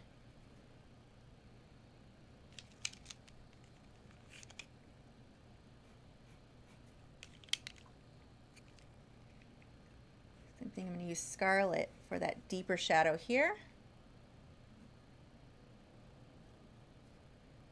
Get a little bit of an edge where that's folding a bit, so we'll put that little bit of a line.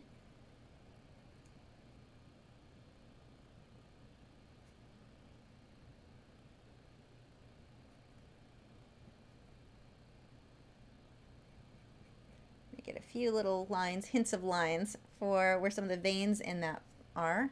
Don't want to go too crazy, but you can get a little. We've got to highlight just a little bit on this edge. Now, you may want to switch to yellow for a highlight there, or cream, and not just jump into white, because when you do white, you're going to have more of a tendency to end up with pink. And pink is not always the color you want. In this piece, it works because we've got pink all over the place. But sometimes when you're doing a red rose or an orange rose and you have a highlight, try your yellow first. See if that will be opaque enough to give you the highlight that you're looking for. Oh, I forgot to blend this area out. I don't even know if this brush is still wet. Yeah, a little bit.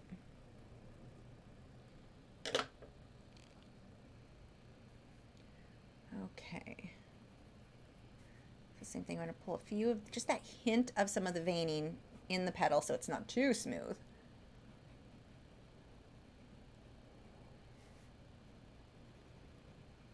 A few little highlights in through here. Definitely along this edge, which we'll see more once we get the other petals in.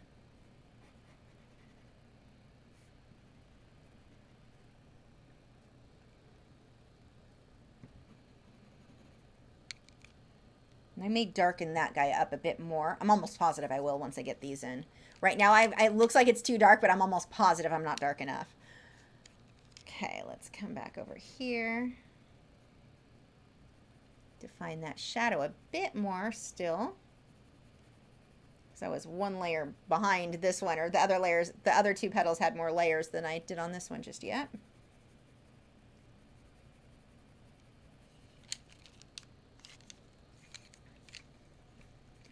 With a lighter orange and just go right on top that yellow, because that is, I want it to glow, but not that much. Take this dusty rose color a little bit on this, because same thing, I really don't want to be this yellow all the way around here. Switch over to my deep violet. Jack wants to know, what is Texas like to live? Hot right now. Normally I love it. The people here, I come from Southern California, and the people there are jerks. Any of you who live in Southern California know what I mean. I mean, it's crazy to me how the difference in how people, like when you're at a grocery store or whatever, just the way people treat each other for the most part there versus here is huge.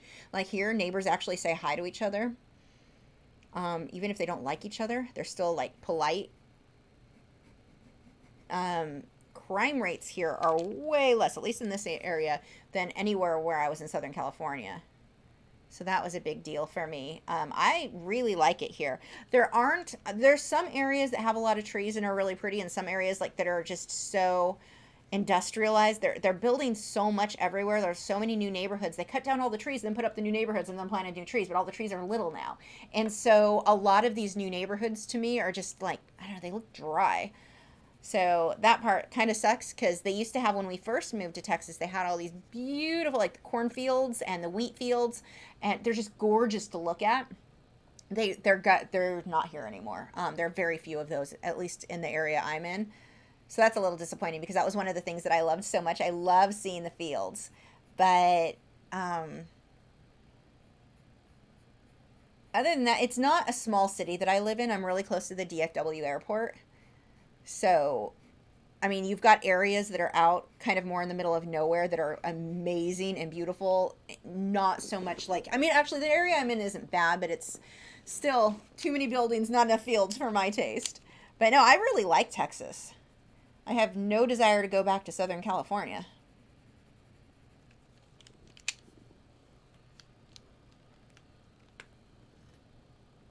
Oh, I'm so jealous, Molly. I want to live. That's one of the things we've been talking about because hopefully we renewed our lease for another year and a half. So I'm hoping to save up and be able to, although taxes have been killing me, but I'm hoping to save up so that we can buy a house because, I mean, rent just, well, actually, our rent dropped this last time. They gave us a discount if we renewed our lease for a year and a half, like it was like an early bird special. I don't know. I jumped on that.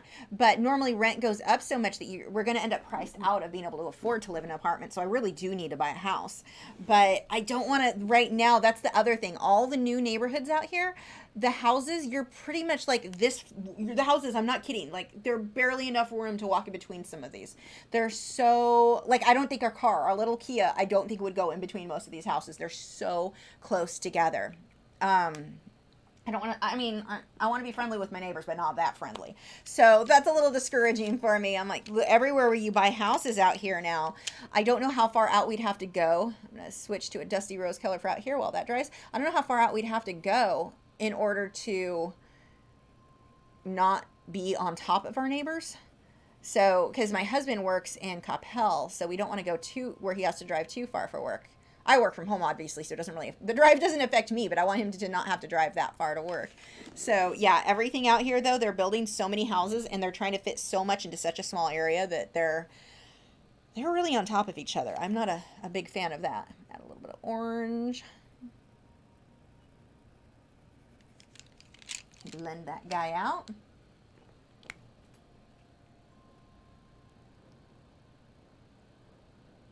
Yeah, it's absolutely insane to me how close together they're putting these houses. I mean, it's Texas. There's a lot of land out here, but I guess everyone wants to be kind of close to Dallas so they can all fit into work. So they're putting as many houses super close together. I know there's an apartment shortage because people are coming here for work and they're having a hard time finding apartments in the whatever price range they want. So that color, not even close, but you know, we're good for now. We're going to leave that, let it dry. I'm going to move on to this petal out here. Starts getting a little crazier. So a lot of this, I'm still going to use that dusty rose, which is actually violet pink. I'm going to push a little harder to keep that nice clean edge. Actually, I'm going to do that on this one too. This edge is pretty dark. Well, part of the reason that this is dark is on the actual photo, but that I didn't edit. There's a dark leaf behind it, but it's okay. I like how it looks. I'm going to make mine dark anyway, even though that leaf isn't there. So I'm pushing a bit harder there. Let's take the darkest shadows, that crimson auber whatever Dean, and I'm going to go ahead and put a line of where he's going to go.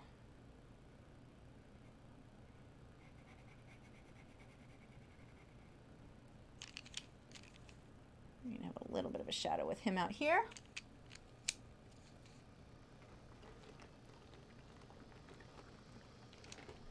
Well, I don't know if it's that the apartments are dearer than houses here. It's that a lot of people come here for work and don't necessarily have the down payment for a house or don't know for sure if they're going to stay in that job long term, so they don't want to buy a house. So a lot of people are wanting to come over and get apartments first, and they just don't have them, or not enough, I guess. So, I mean, there's apartments available, but they're getting super expensive too, like really expensive. So it's getting to the point where living in an apartment would cost more than living in a house if you can afford to buy a house. So that's kind of that. Katya wants to know how Chicken and the studio assistants, one of my dogs is snoring so loudly beneath me, it makes me laugh. Studio assistants are asleep right now, and Chicken and Nugget are in the other room squawking away, keeping each other company. Getting Nugget was so good for Chicken. They don't like each other. Nugget chases Chicken, so we have to, like, when they're both out at the same time, we would never leave them in a room together out, because Chicken will get his butt kicked by Nugget, which is hilarious, because chickens, you know, cockatiels are big. Nugget's like, this big, but he's full of attitude and chases Chicken. And cockatiels are really, cockatiels will let other birds kick their butts, and they won't stick up for themselves.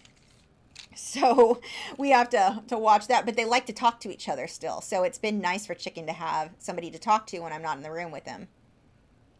I mean, he'd prefer me, but at least he's got some company. So I'm watching all these little folds. We've got lots of shadows, highlights, just kind of watching for those. I'm going to switch over to the Dusty Rose as I move my way back down here.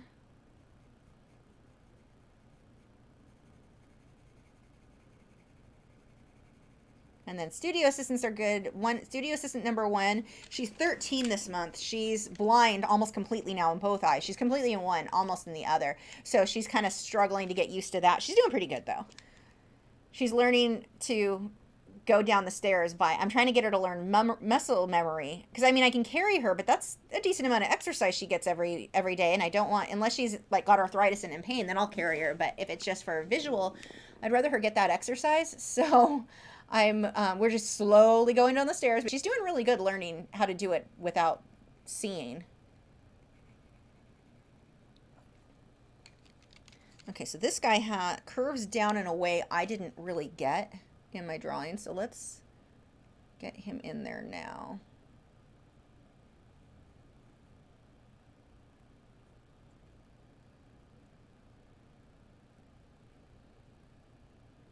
Something along those lines. Okay. And then this petal actually continues down here, so while I'm at it, I'm going to go ahead and continue that this way. And when you're working with this, there's no set. You have to work from front to back to. It doesn't really matter so much with the watercolor pencils. I mean, you really, or ink test or any of. I mean, the same with colored pencil. Just pick a spot. Whatever one you are in the mood to work on is honestly good. Oh, where's Scarlet? So this shadow has a reddish tint to it, and it's going to have that other color on top of it, but I'm going to start with the red and then layer that darker color over it. And my wavy lines on the edge of this rose are not exact. They don't need to be, but I do need some wavy lines. I don't want it to just be a straight going all the way through, because there are ridges there. I'm going to add red to that one too, and then I'm going to take that crimson aubergine, I don't know. I'm going to add that right here for that shadow right over the red that I added, and I'll darken that up again later. Now we've got this reddish orange color that this is going to fade into. It warms up, so I'm going to put that right over where I put the Dusty Rose. Pull that out a bit, and that's good. I'm going to go ahead and blend that.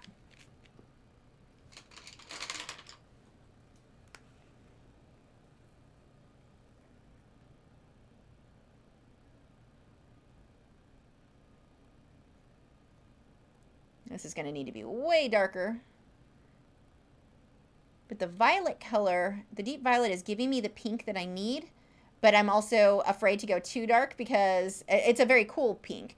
I'll put the dark on top of it. This lets me have that violet pink that I just don't have. Like what I was saying, I don't have the right pink for it. Now here's the thing.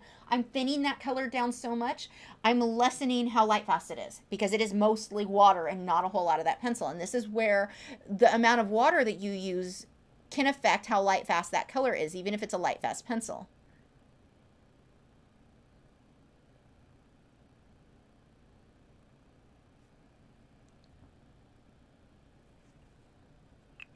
I screwed up some of that shadow. Whatever. We'll leave it alone.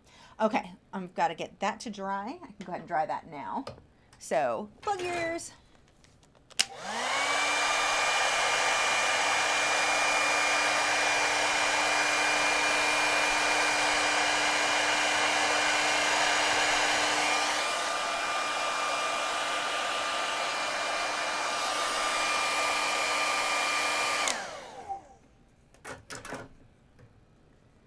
Okay.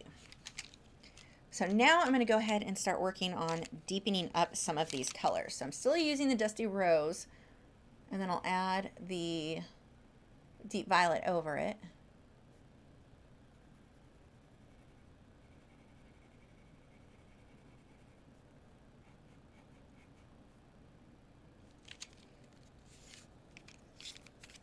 I'm going to sharpen that pencil a bit more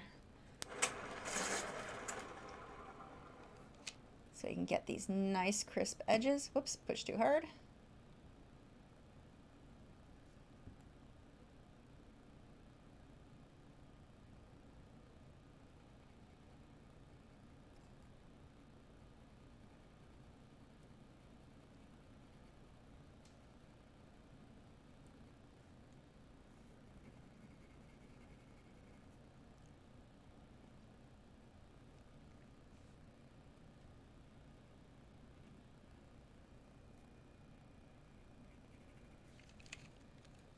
Okay, I'm going to take some white over this guy and lighten up just that edge.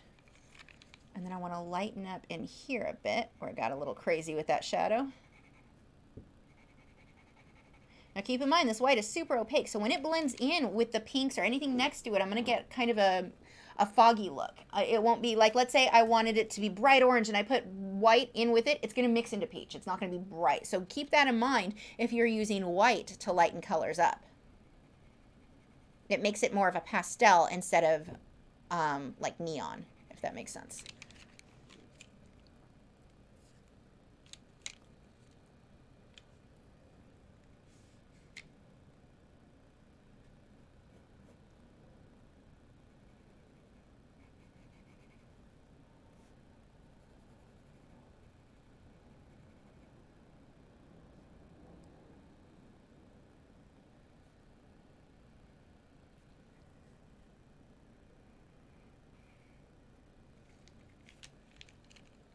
Okay, I'm going to blend that out a little bit.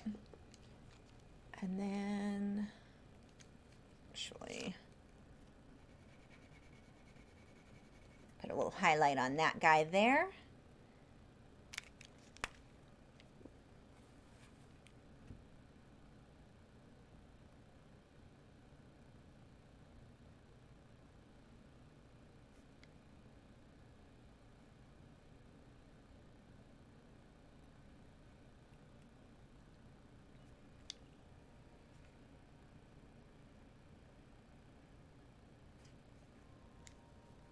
Okay, moving on. Let's go ahead and jump into this guy now. So he has the cool pink again, so I'm going to switch over to the Derwent pink. And I'll end up adding that magenta color, or I keep saying magenta, the deep violet over it. I'm missing a line here. Let's see. You, there, your line goes about here. Close enough anyway.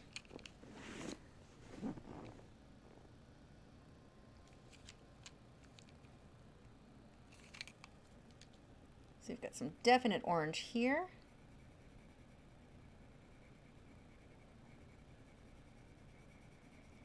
And I've got some orange here. What's happening, a lot of the orange, the center is reflecting onto these outer pink layers too. So that's part of where this glow is coming from. Like if you plucked some of these petals off, they may not even have orange. It's just picking up the petals inside that do.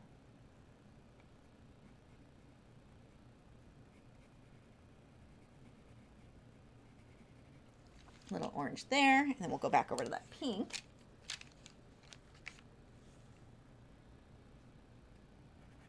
I'm just going to fill all of this in with that pink. And then I'm going to switch over to my deep violet, which gives me that even cooler, more purpley pink. And this is probably going to be a little too dark here. I'll end up adding white to it, which actually works well for the color that I want it to be in the end anyway.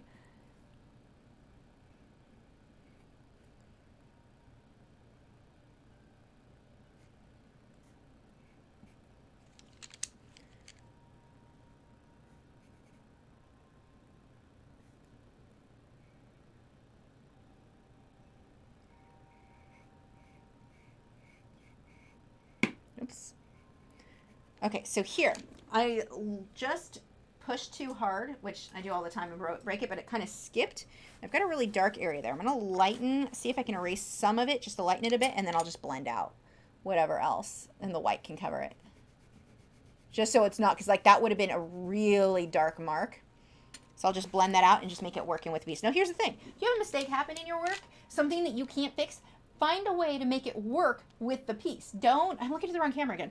Don't just be like, oh, I messed it up. There's a dot and it's the end of the world. No, make it work. I'll put a shadow there that doesn't belong there if I need to. Make it work. It's easy to get frustrated when something doesn't go quite how you wanted to, but one of the things that's so important as an artist is to be able to figure out. So let's see, let's work that over. I may have a little bit of a smudge there. I'll put white on top. That'll help. There we go. Soften most of that out.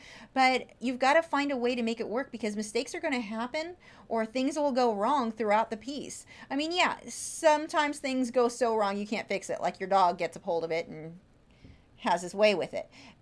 Obviously, you're going to have to start over. But in something like that, like I can still vaguely see where that dot was. I'm going to put white over it when it dries. Gosh, and these colors aren't even right at all for this one anyway. He's got a ways to go. Okay, plug your ears. Gonna use the hairdryer.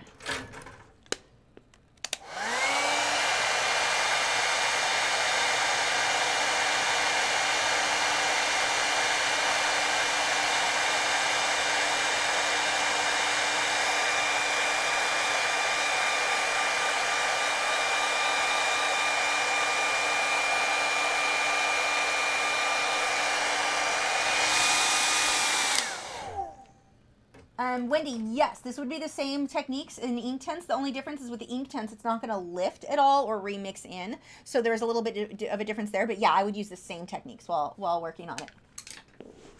I just dropped a pencil. Ugh. Moving slow. My back is starting to get very angry at me. Molly said, I've been looking into getting prints made of my work. I have a question. What is the difference between photo of your print and artwork and a fine art print? It's just the way that they print them, and some people will use the same term interchangeable. Like a giclée is going to be different, but you're just going to read the reviews. A fine art print, I mean, it depends on how they're printing it. Are they printing it matte? There's more to do with it. I don't want to go too far into it because we're never going to finish this if I start answering questions not related to this, so I'm not going to go too far into that. But just contact the printer and find out, ask them, because the term they're using may not be the same as what somebody else would use. It's not like an industry standard of what one term means versus the other. Okay, I definitely need more violet in here. I want more of that purpley tone, and I'm going to add white on top so they mix together, which will fog it up, but it's going to give me the color that I want, or closer to it anyway. Let's add some pink, oh, rather pink, yeah. Add the pink, and then I'm going to add the white, and then we'll let those blend. And then back to the orange.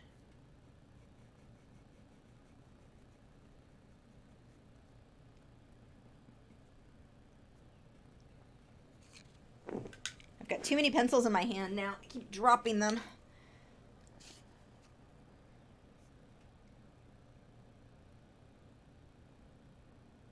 Too smooth here. Let's just wave that up a little bit. Even if it's not exact to the photo, I would rather that than have it too smooth.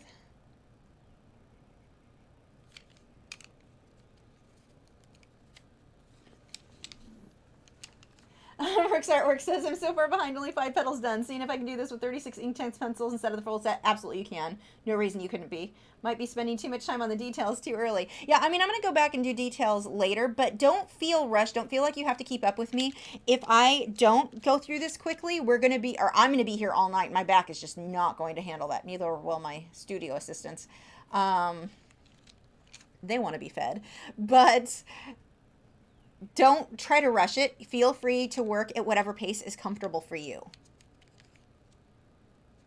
I want this to be a little bit more orangey, so I'm going to pull some yellow into it. Just a little, and I'm going to layer the orange on top.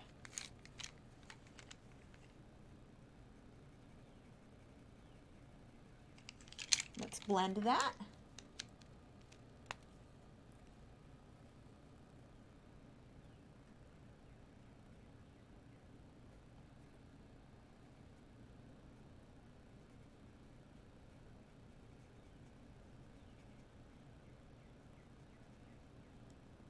He is now a muddy mess that needs to sit for a bit. Okay, that isn't even close to what it needs to look like in the end, but we'll leave him alone for a minute.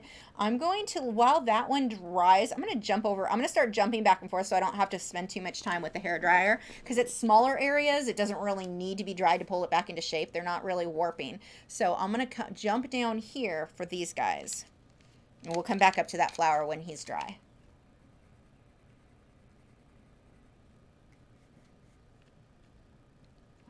Okay, so let's outline some of these just so I don't lose those.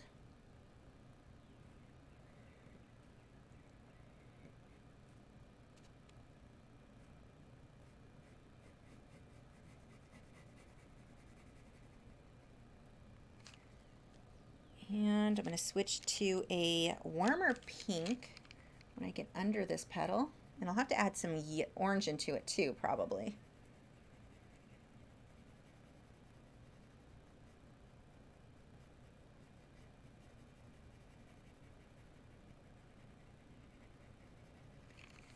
And then we've got to switch out to our cooler pink, which is largely going to be done. I'm going to just stick this guy on here first, that deep purple red, and just really lightly.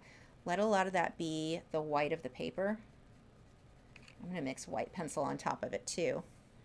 This is a really cool pink. Like the pinks that I have are nowhere near as cool as that needs to be. So I'm going to mix it. There's some white in there. And then I'll mix the pink around it.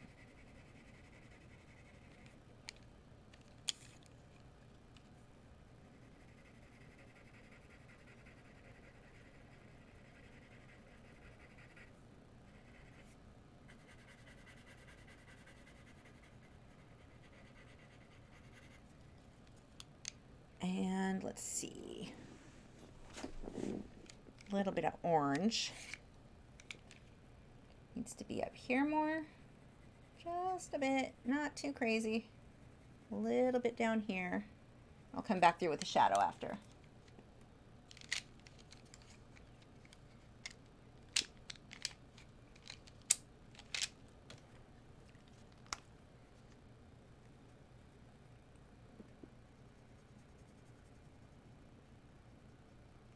See, too purple, that's okay, because I can pull the pink around that to warm it up a bit.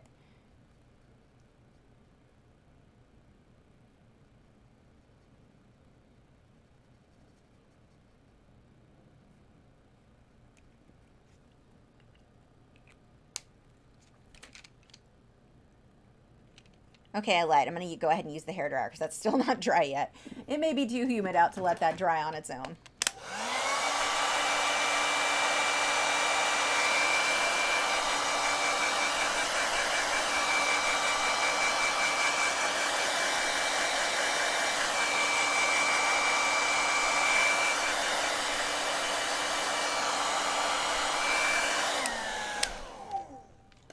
Mariana, am I going to include the dew or water drops or whatever those are? No, I am not. I don't want to be here till tomorrow. Those are so tiny. You could spray them like I did with the green, but it's never going to look, even in the photograph, it doesn't look right to me. Like if I made that look like that, it doesn't, it just looks like dots. They don't look like, no, I'm not going to.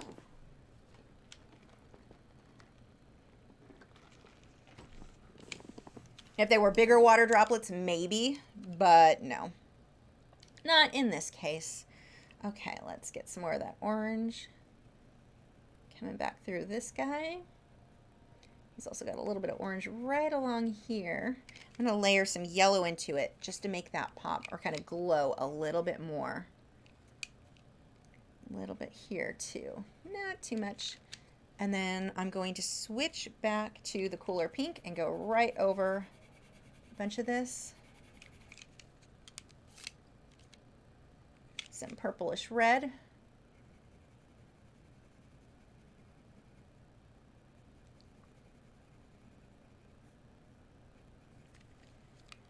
I'm going to even add some of the crimson red into that and then white on top.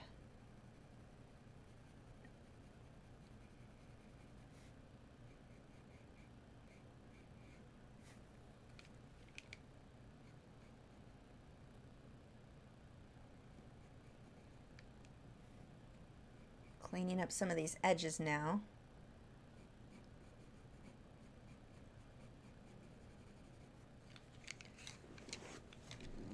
And then the white. That's the one that was next. So I've got a definite white highlight along that edge. I can push it quite a bit harder. Now here's a fold that I do not have in mind. So let's pull this up a little bit more. Grab.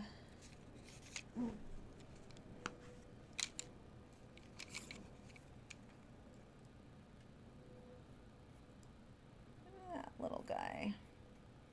A little bit of a crease there.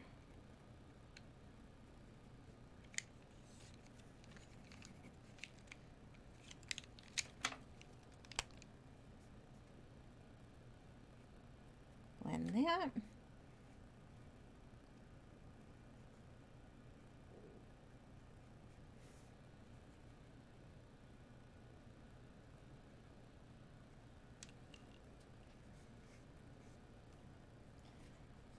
So I am smudging a little too much. Let's just add water in so that way it will blend out smoothly once I start the next petal. If I left that hard line, that would be hard to hide. Okay, I'm gonna start this petal. Actually, no, this guy. Let's jump back over here. We've got to watch it on. Even for me, I'm starting to jump around too much, and so that can definitely, you start to lose your place. Start getting overwhelming.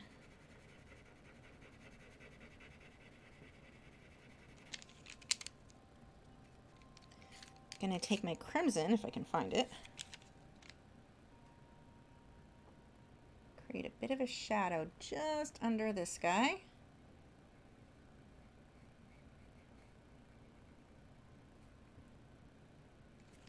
And then it looks like we switch over to the deep violet. That shadow switches right around here. I'm gonna add a little bit of a shadow and fade that in to this petal.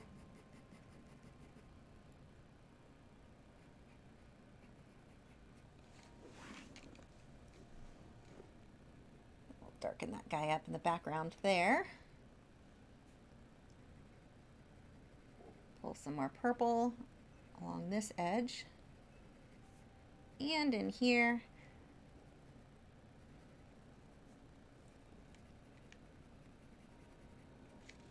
Okay, I'm going to go ahead and blend that one out. Well, I do a painting or drawing of a swan in the near future. I want to do a swan, but I'm scared about it because of the light feathers. I know I could do a black swan. I have a swan painting in acrylic already here on Patreon. I did it last year, about a year ago now. I mean, I'm sure I'll do more, but there is one already here for you guys if you want to watch that in the meantime.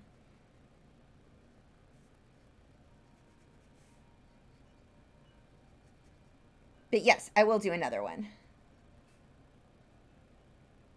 Because they're really pretty. Okay, a lot of what needs to happen next, I do need a little bit of orange on this one still, and I need to really warm up some of this, and I need more highlights, but I need that to dry first. So I'm going to let that set for a minute. I'm going to come up to this guy. So this guy is interesting because the top part of the petal is very different from the inside. I'm going to use this dusty rose color as my base for pretty much the entire upper section, where the petal is folded over.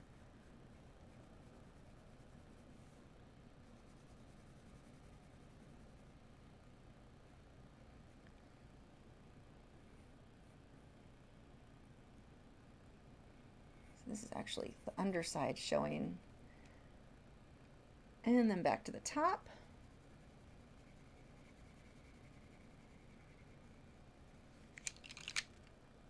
Then he's going to have a little bit of orange along that outer edge.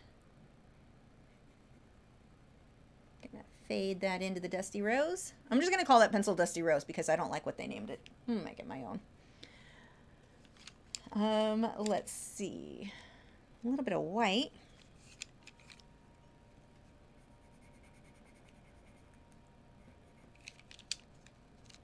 And some crimson. Let's darken this up a bit more. And I'm going to blend that and then dry it.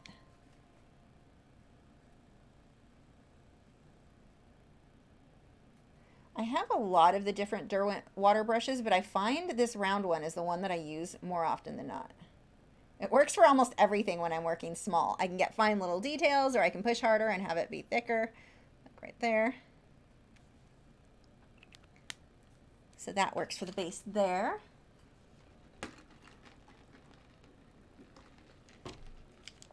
I should probably dry that before I do the section under it.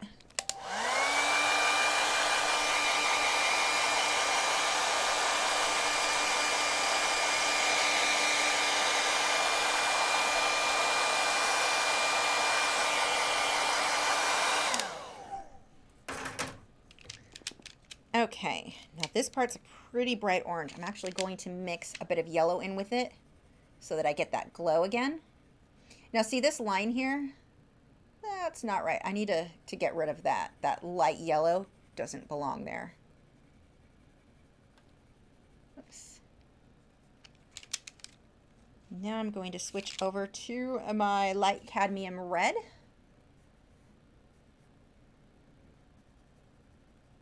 Actually, I can use this color too to fix that area there. I'll still have to blend that.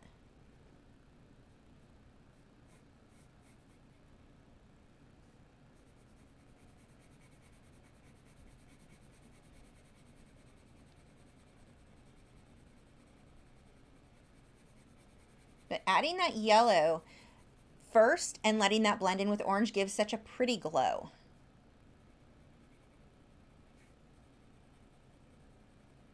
Like, even though I don't want it to be yellow, putting that underneath it really makes a difference.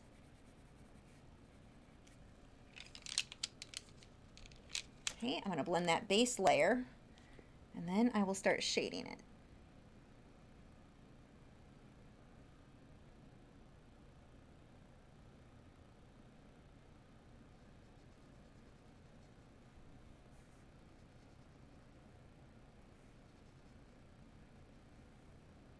Okay, I'm going to let that dry.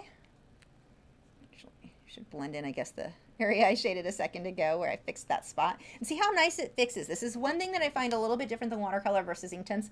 That in ink tints would be harder for me to blend in, but because what I just did is reactivating with what's already there, it looks almost seamless. So that is one thing I like a little bit better. Like, there's things I like better about both, but this is one aspect I definitely like better with the way watercolor works.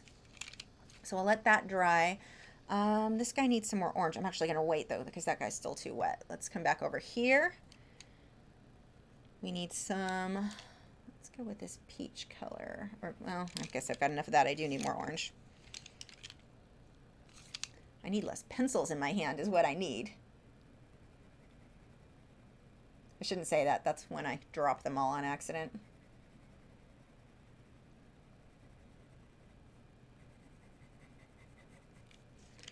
I don't even think that's going to be warm enough, so I'm going to take a little bit of yellow. Not much, just a teeny bit, where I want it to glow a bit more.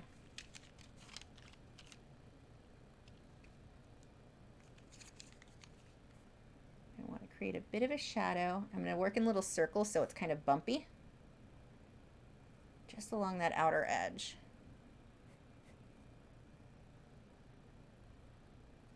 And then this will look better too once I get the shadow underneath here.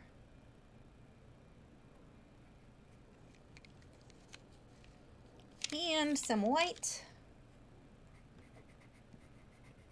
And I usually when I use the white, I generally push a bit harder so it really goes on there.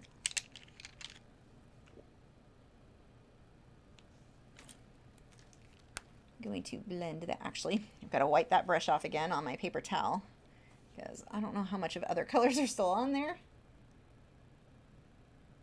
Just barely adding any pressure as I get that really clean edge. Then I can push harder when I get in towards the inside.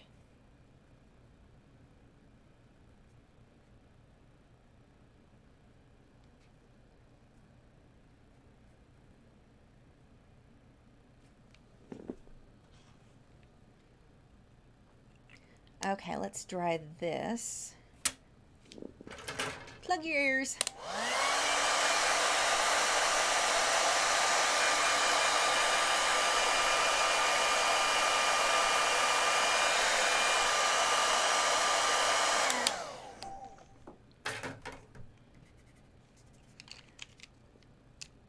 Okay, so this guy has a light area here. I'm going to use the white pencil, light that up a bit, and then along that outer edge.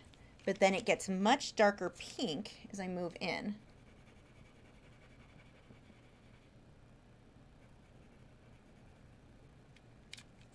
And then this side is a really dark pink. You can use that, but I'm going to have to add red and some other colors into it. And then there's this area. Let's see. I'm going to make mine stand out just a little bit more where that line is, even though there isn't that heavy of a line right there. Pull around that shadow. So you've got to watch, like this shadow here would be more red. This isn't going to be that same deeper violet underneath. Kind of a nice orangey glow.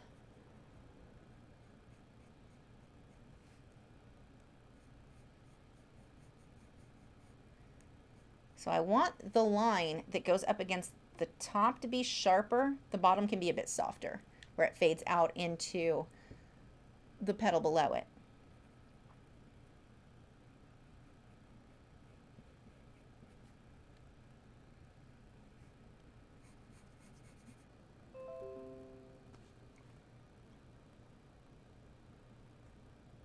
Okay, looks like we're reconnected. There we go. Back to work. Which orange do I want? I'm going to use the vermilion. I need to really darken a lot of this up. Just going really light though, because I want to darken it up. I don't want to lose that glow of the yellow. And I really need to darken up that shadow more too. Again, that shadow is being done with orange, not with the violet like I've been doing for a lot of the other areas.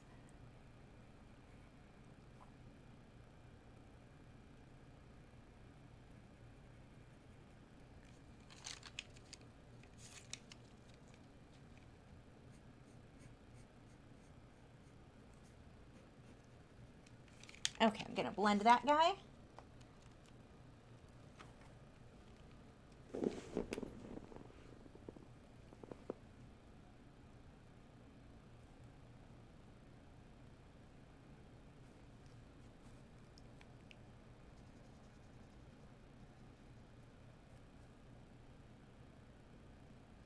I'm not blending up into that shadow too. I'm going up against the shadow that's underneath that the top section here, but I'm going to hold off just a minute. I'm going to blend the bottom section first separately, and then I'm going to go up into that one because it's a lot darker, or it should be anyway, and I don't want to lose the line of the shadow.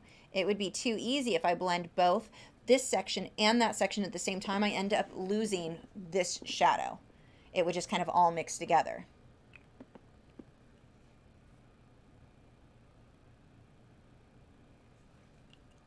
There we go.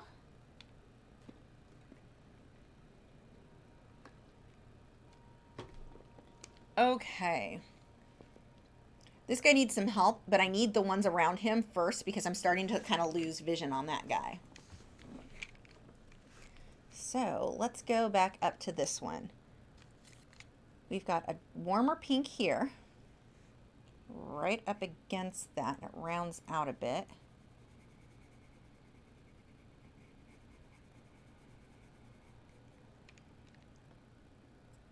And then, let's see, we kind of come back to that over here, the same color, and then it'll move down into oranges. We can put this down as our base. And then as we get into this section, I'm going to put, actually the Dusty Rose kind of works well for the base. We'll do this, the Dusty Rose, as the Dusty Rose that isn't actually Dusty Rose, but I don't like the actual name. This just fits better. Why couldn't they have named it what color that is? It's like taking a gray pen or a green pencil and calling it purple. I don't know. It just doesn't make sense to me. Why did you have to get a violet pink? No, it's Dusty Rose. I should file a complaint.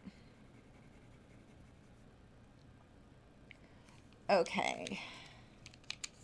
Now I'm going to take the deep violet, or purplish red, not deep violet. Oh, I don't know my colors. Or Karen Dosh doesn't know their colors. Maybe, let's blame them. See, I'm rounding this out a little bit, so if I do have streaks, they're at least going the right direction. And I'll have to add white, but I want to blend this layer out first. Actually, before I blend that, I'm going to go ahead and put the oranges down here. And we've got a little bit of yellow, kind of a little half circle here with the yellow. That gives me that nice glow. And then I will move into orange. I'm going to be using, for this one, the light cadmium red.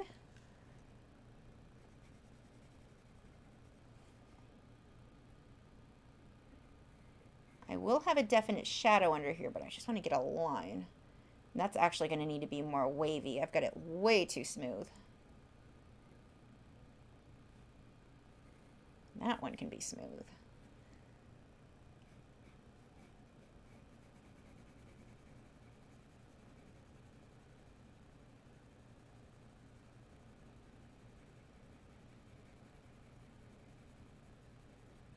So I'm pulling that orange right over the yellow. It's not that I want it to be yellow. I just want to give it that glow underneath the orange. Let's see. Looks like I was actually missing part of this petal. Luckily, it's kind of dark, so I'll just pull that in and I'll pull white over it.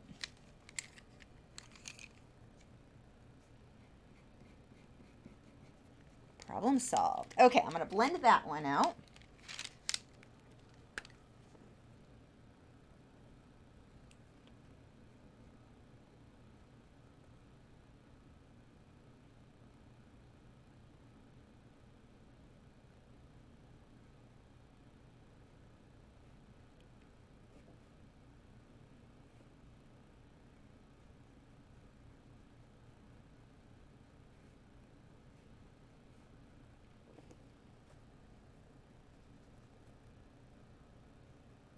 See how yellow that is? Even though I covered it all with orange, it's still really bold.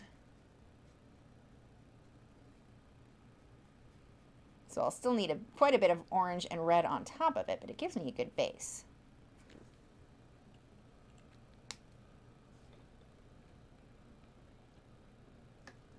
Good night, Mirona. I think I've said your name like 8 different ways. I apologize. One of them, if I say it different every time, one's bound to be correct. Okay, I'm going to dry this. We'll go on to the shadows.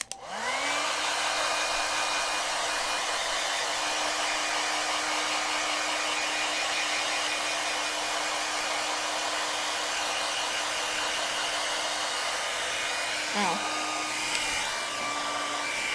Guess I should use hot air.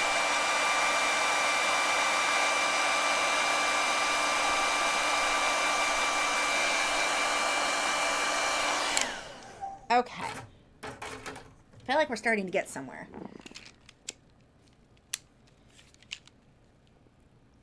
So we've got this deep shadow here, and then it goes, let's see, that's a nice harsh line. I'm going to actually sharpen that pencil a bit, you know, so I can break the tip off again. I'm not going to push quite that hard, though, but I do want a little bit bumpier edge there. And I broke the tip. There we go. Now this shadow switches back into the reds and oranges. I'm not going to be using the magenta right there.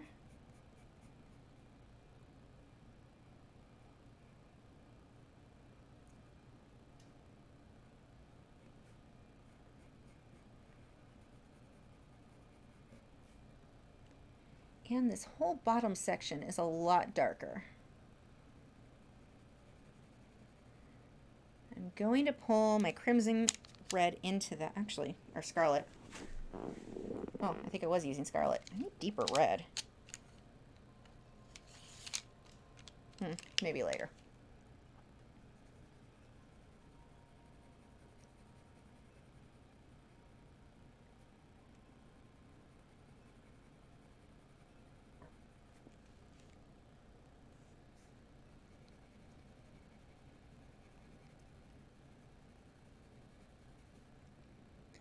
This was another one. I want to Get a little bit more red in.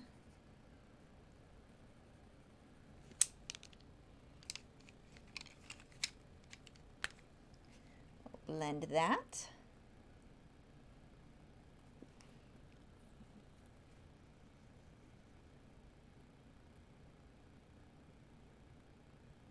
So I keep wiping that brush off onto the paper towel because I don't want to smudge that red over all of the yellow. I still want some of that showing through. So kind of start there and then pull it into it.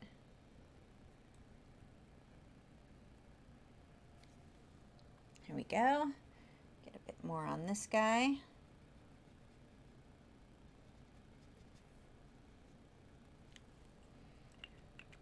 Okay. I'm going to leave that alone for now. And I may come back. Actually, I definitely will come back because I need to get some more white in there. Actually, I lied. I'm seeing something major I want to change here. This really needs to darken up a lot. Pull some deep violet in there too. I keep saying deep violet. That's not what it is. It's purplish red. Where did I get deep violet? What color was that? I don't even think I'm using a color called that today.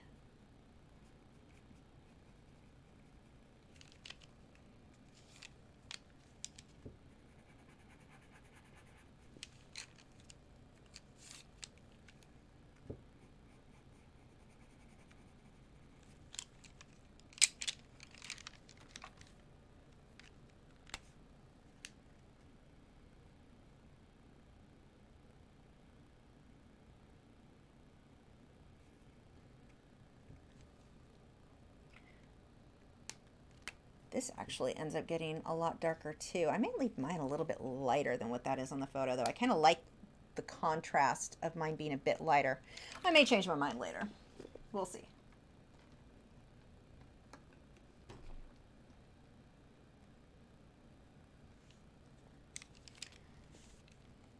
Okay, this guy has a lot of white. I'm going to start with putting white right along that edge.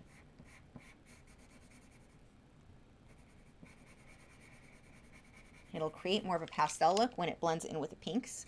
I'm going to use that Dusty Rose again. That's not Dusty Rose.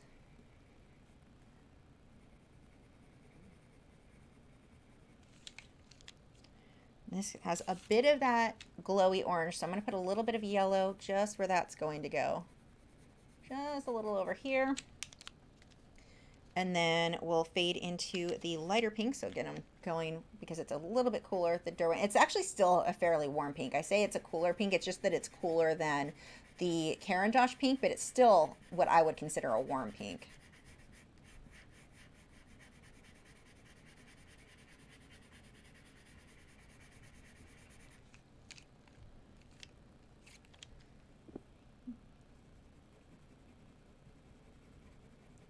Magenta color. I should just call them what color I think they are, and you guys just accept the fact that none of the names I'm listing are correct.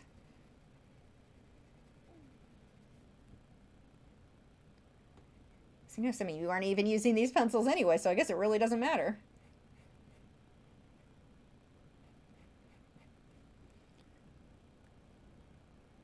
There's going to be a dark shadow under there. We'll just give a hint of where that will be. A little bit more orange in here.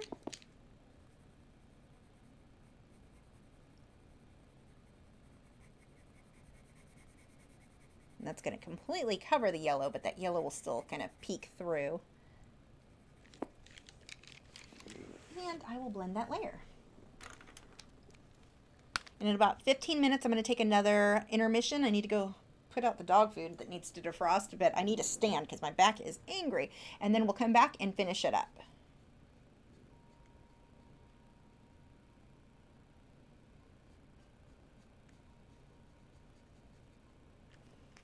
Okay, I'm being too messy there. See how it's sketchy? I need to put more water on that brush and then soften that out.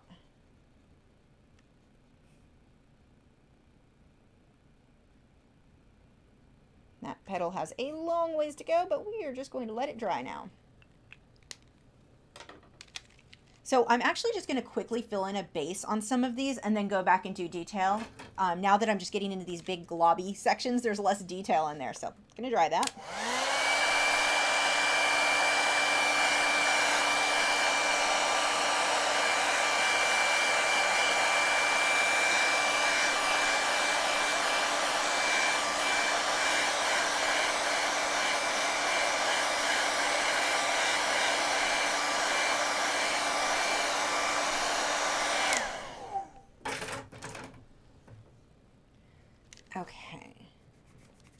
come back to them. Like I said, I want to just get a base on these guys first.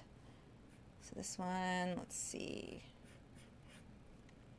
Kind of sketching out approximately where that pink goes. A lot of this over here switches to the Dusty Rose that isn't Dusty Rose.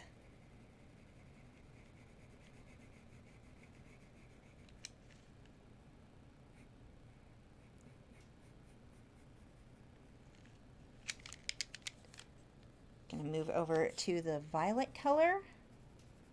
Just a bit around here. See that these shifts, the shifts between, I mean, it doesn't have to be the right color. It just has to have a shift in color. That transition, a difference there. It makes such a difference in the finished piece looking three-dimensional. And I think that's where it comes down to being such a problem when everyone's looking for the one perfect color, the right color, is that they think they got the perfect color, and they may have. They may have picked the absolute perfect color, but they try to put that color everywhere. There's no one color. I mean, this one petal here, I've got pink, I've got magenta, I've got violet, I've got yellow, white, deeper red, oranges. I mean, there's so many colors in that one petal. There's no one right color. This is where I keep talking about the color doesn't matter. And I think that petal alone is a good example of that. If I would have had the right color, it'd look flat. It'd look like a cartoon. And anytime you get into nature anyway, anything with nature, variation's a really big deal.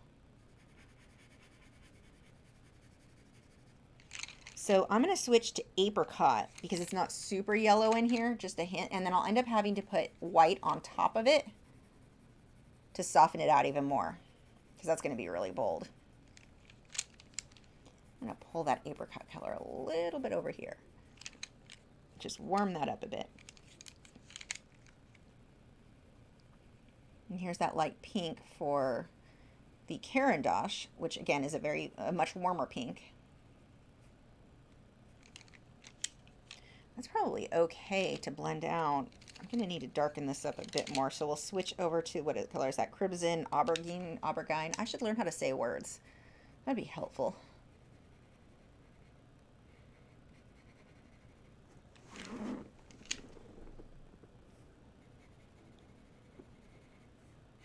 Darken around those edges. And then I'm not going to, the shadows I'm going to come back through. And that's one of the reasons I kind of want to skip through a lot of this so that I can come through. The shadows are such a big deal about this section.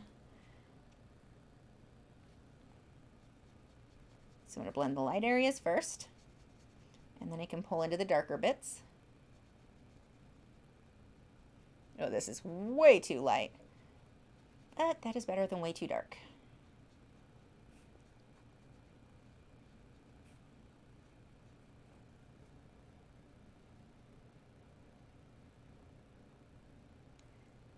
Make sure those edges are nice and clean. Very crisp edges there. I can clean them up more if they get a little messy later on, but keep them as clean as you can as you go.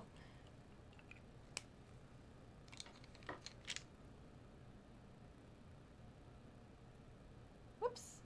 What am I doing? Hitting wrong buttons on the computer. Just making sure you guys are still seeing what I am.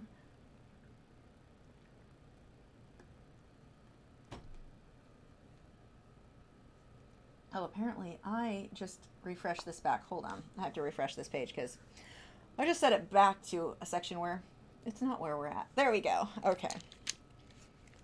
So again with this guy, let's see. I'm going to use my little Dusty Rose that's not Dusty Rose here. A little bit around that edge. That'll fade in a little bit. I'm going to put a little color, but mostly I'm going to use the water and let it fade into the white there. And then here, I'm pushing a little bit harder. That will fade up. That's going to be darker.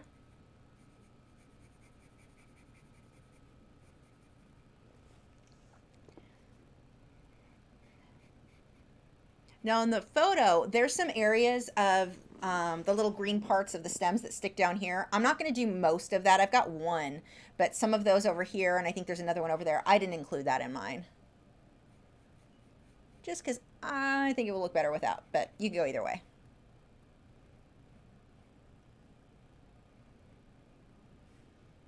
I shouldn't even say it would look better without. I just like it better without, because that's such personal preference at that point. It's not like there's an art rule that says you should leave those out. It was just personal preference.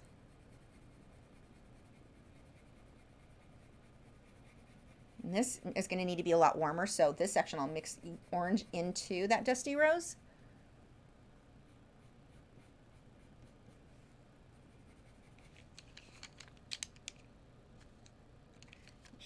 We'll go with this one. It's the cornelian. Dropping pencils again.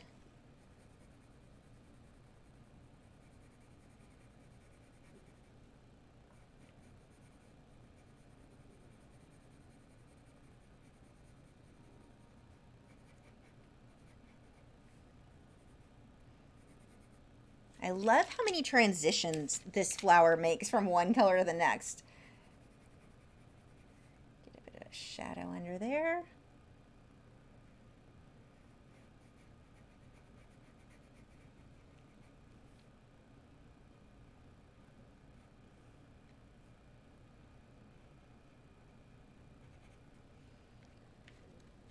Okay, we'll blend that guy.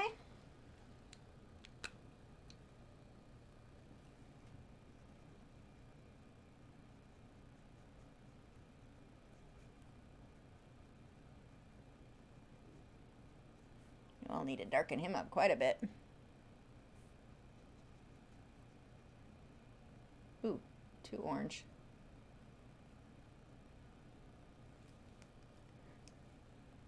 Not a problem. I will just put more pink on top of it when it dries.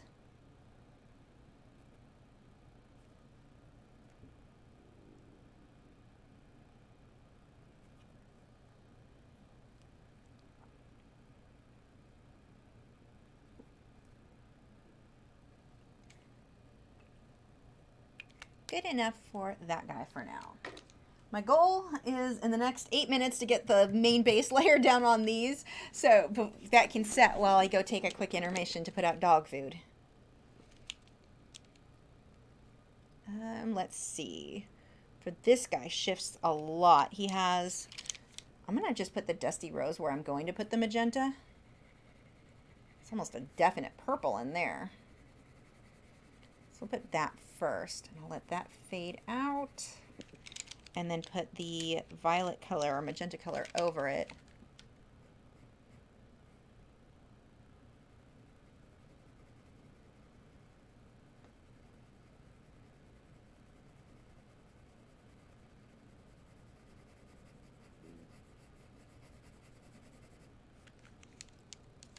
And then we can switch over to, I'm going to pull that dusty rose out a bit more. And then I'll switch over to the pink.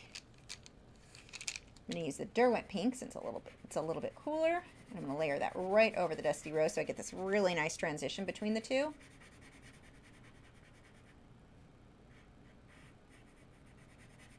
So I've got a mess of shadows and all kinds of stuff that's going to go on in here. I just am going to fill in just to get a color. Oh, I missed part of this petal.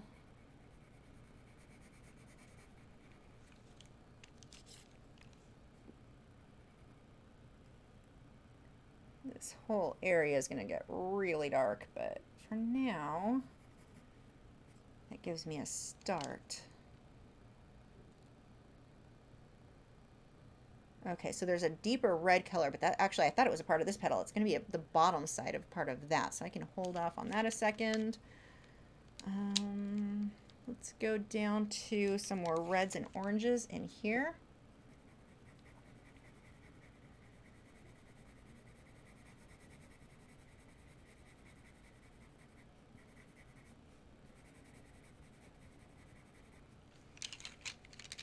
Going to blend that guy.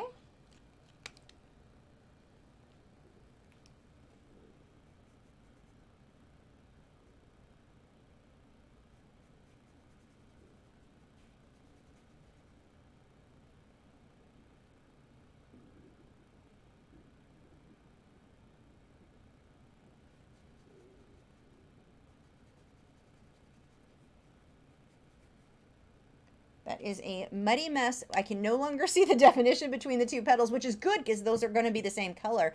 But until that dries out, I'll come back and add the shadow once that is dry. And let's get the base on this guy. Okay, let's see. He's got some weird orangey colors going on in here. And this is going to be that really red.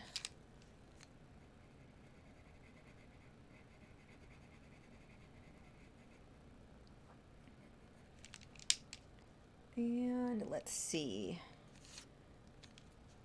This is going to need to be kind of a brownish tone. I'm just going to put the dusty rose here for now. I'll mix another color on top of it, but at least the white of the paper will be covered.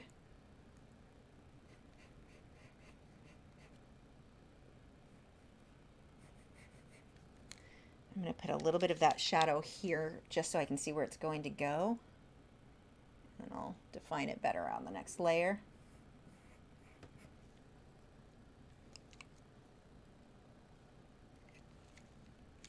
Wrong color.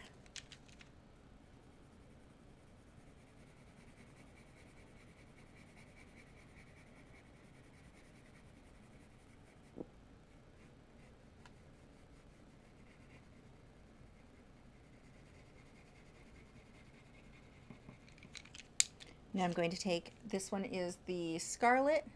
Actually, no, I don't want to use that. I changed my mind. I'm using light cadmium red. I want to get some of this orangey tone over where I just put that dusty rose, because there needs to be a decent amount of orange in here. Now this petal here has a lot of detail that I just don't have time to do for this stream. You guys are welcome if you want to keep messing with yours, you know, after the stream. Put in all the detail you want. I'm going to go quite a bit more basic on that. Like there's a lot of lines in there that you feel free to have fun with there. Get this a little bit darker because that had gotten way orange. And this is all just going to be kind of a shadow in here, but for now, this does give me a decent base.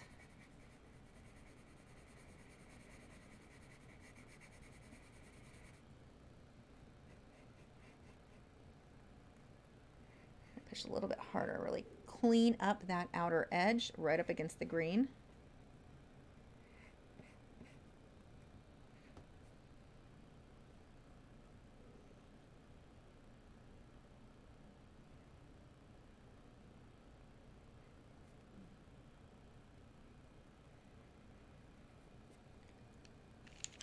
Okay, and I'm going to take a bit of pink.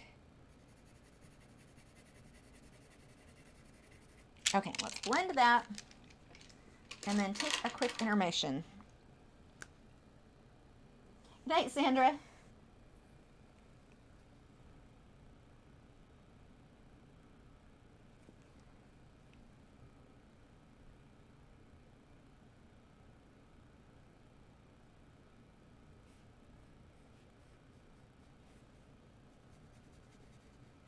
See, focusing more on the light area first, and then move into the darks. And that's pretty much an always thing. It is rare that I would go the other direction where I started with darks and blended into the lights, because it would make your lights too dark. It's really easy to darken stuff, much harder to lighten them up, so that's why I want to protect the light areas first. Okay, so I'm going to let that set. We're going to take an intermission. And then we're going to start going through with the shadows, because as you can see, like right here doesn't look anything like up here. Up here's mostly done. There's a few things I want to do to them. But this whole section here needs a lot of work, and largely it's the shadows and the values. The colors aren't wrong. It's that the values aren't right. I don't have my darks dark enough is the biggest thing, and some of the lights need to be lighter. So we'll let that set. I don't know if you guys need to go defrost your dog food too, but I will be right back. It'll be less than maybe 5 minutes. I don't know. But this will be our last intermission for the live stream.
I'm back. How long did that take? That was the shortest intermission. I should have considered making coffee, honestly, as I'm sitting here falling asleep. But I guess I could have given you guys a little bit more time.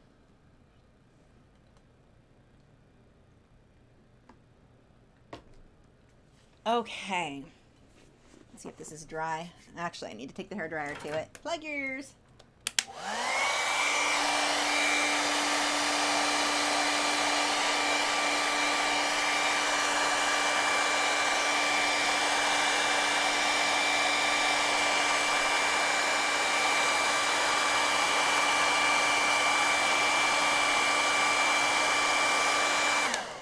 Okay.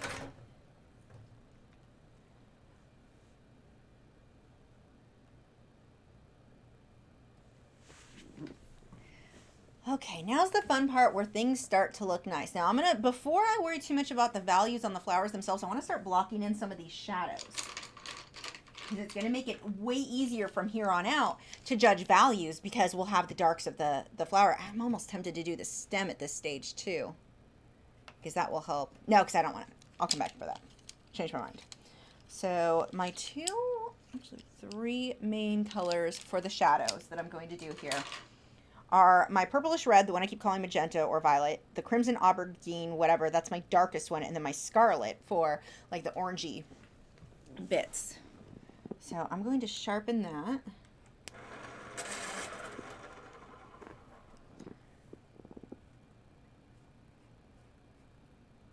And let's really make these edges nice and clean now.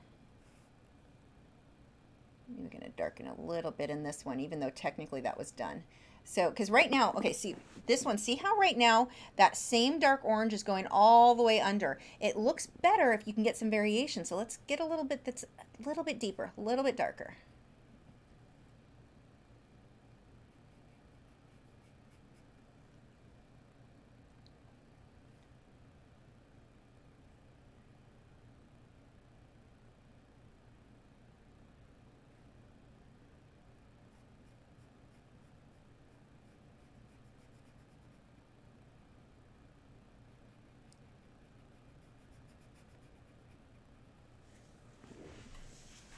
I may take a darker brown on some of this, we'll see, or a darker purple maybe. If there's a darker purple, it'll have to be the Derwent because the Faber-Castell or the Caran d'Ache just does not have a good deep purple. They have one that's supposed to be, but good luck getting that dark.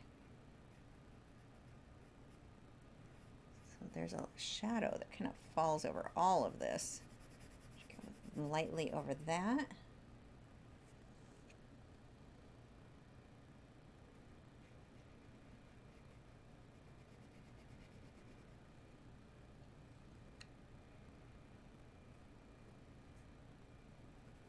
This whole petal is actually a lot darker. I'm just going to go ahead and put that shadow in now. Or start darkening. It's not really so much a shadow as it just needs to be darker there.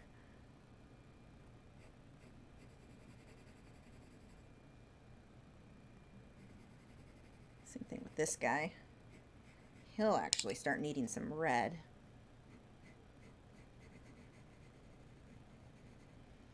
That whole area is kind of a hot mess right now. Okay, looks like I'm going to need a little bit of a dark pink. Maybe orange. We'll use violet then. As I get up into this area. That shadow.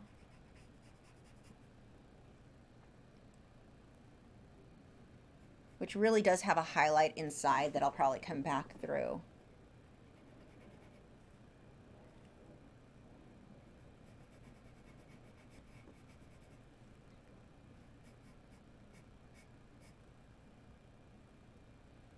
That highlight needs to show, like not highlight, but there's a petal in there, but I don't want it that dark, so I'm going lightly over that too.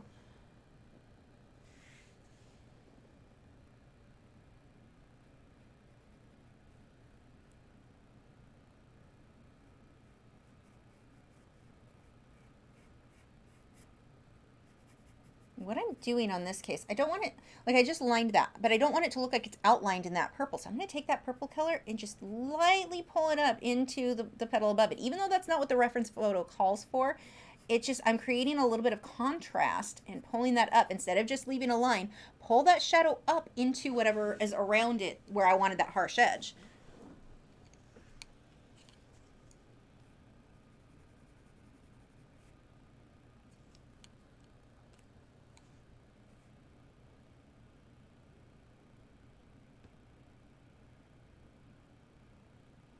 These little kind of circles to bump that up. I don't want my edges a little too smooth in here. So this is one that really needed some help with the shadow. It's completely missing this line. A little bumpy. And that shadow goes up here and then continues out this way. That should have some red in it. So I'm going to layer that red right on top of it. Go around that edge again. As this moves around, I need to switch back to the violet, or the way the shadows are cooler right there.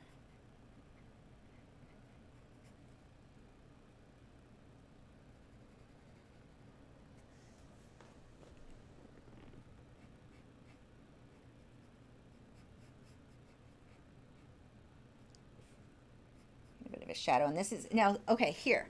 This shadow isn't really so much just a shadow as this petal is starting to curve down a little bit, and by putting this shadow here, and see how it's nice and thick, it's not just a line, and it's not just like a basic shadow like these. This is what makes that petal look like it's slightly curved. It makes it look thicker than just laying like a flat piece of paper.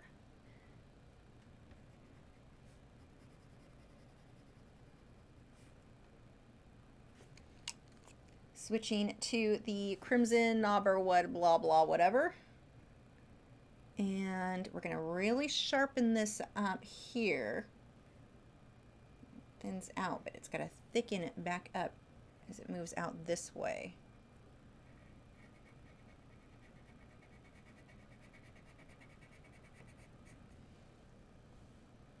Same thing, right under that petal.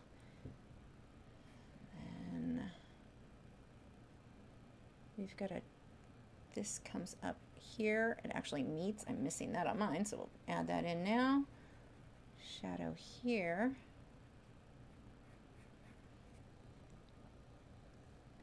And then there's a dark shadow that'll be under this petal, but not just yet there. Okay, and that gives us a decent base of where a lot of these edges and shadows are going to be. Pull a little bit on this guy.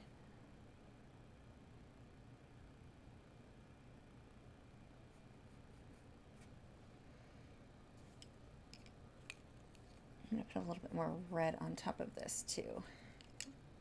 And violet, because it is just the wrong, it's too warm. I want to cool that off just a bit. I almost want it to be just kind of a muddy color.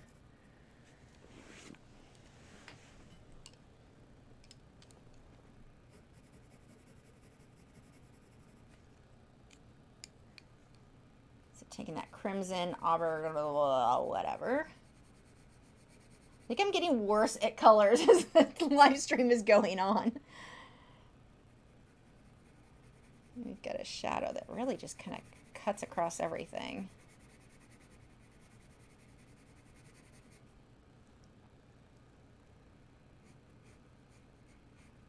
Okay, let's blend these guys out.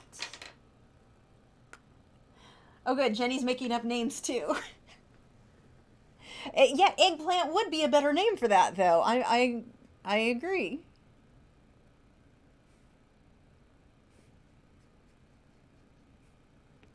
So just remember, keep wiping that brush off when you switch colors from like a light to a dark, or a dark to light. Light to dark doesn't really need it.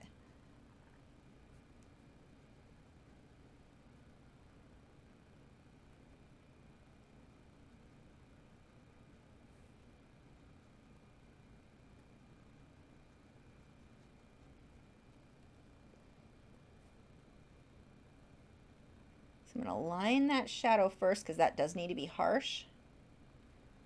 And then I will go over the rest of the petal. Wipe that brush off. Whoops. ran my face into the camera.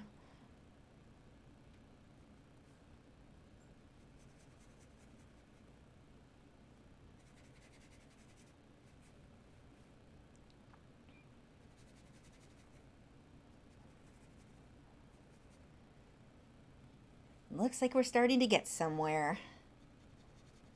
Now this is a stage that starts being more fun to me because it seems like this is where we'll really get to where stuff starts to make a lot more sense. It needs a lot more work, but we're getting there. So I think I'm actually going to go ahead and start on the stem just because it's going to make it easier for me to judge the values here when that is so much darker. So I'm going to go ahead and use pretty much the same colors I used on the background if I can find where I put those pencils. Here they are. Actually, let's see how those are because I've not used the greens in the Caran d'Ache. Let's see what colors I want. Okay. Maybe thinking the dark olive, phthalo green,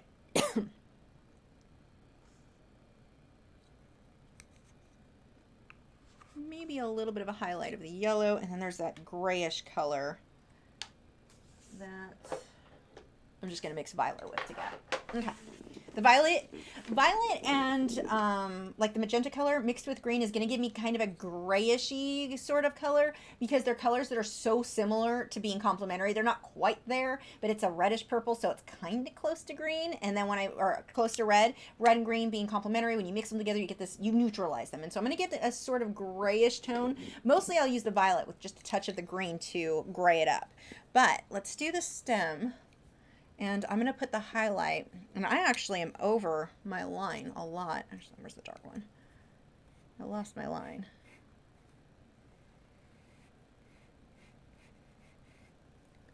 So here's my outer edge. And then I've got a leafy guy in here. I'll go ahead and draw him out now too.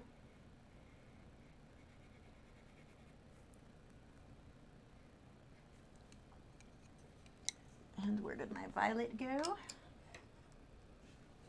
Or purple or red. Because, you know, colors.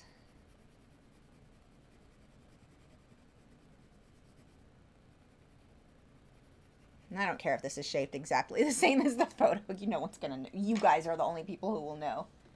Ah, Jenny said eggplant is another name for aber whatever. I did not know that.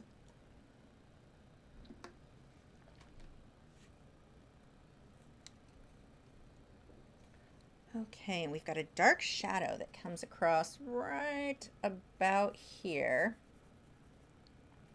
So I can just do that with the dark green now.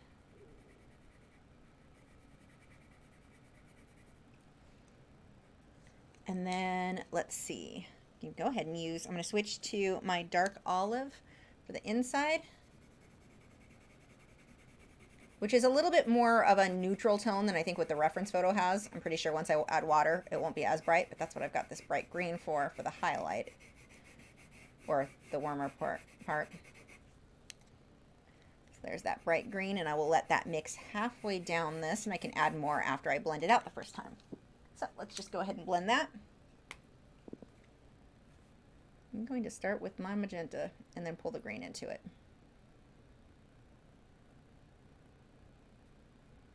See how when I pull that in together, it kind of grays it up some? I'll gray it up even more when I pull this into it. I'm going to need another layer on top of that to get it quite as gray as I want, but you can see where I'm going with that.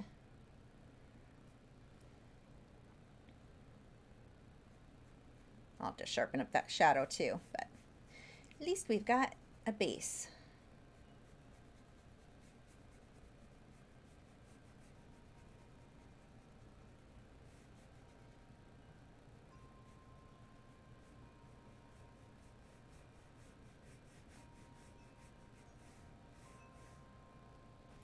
Good enough, gives me an idea for the values, and when it dries I'll come back and do more work on that, but there we go.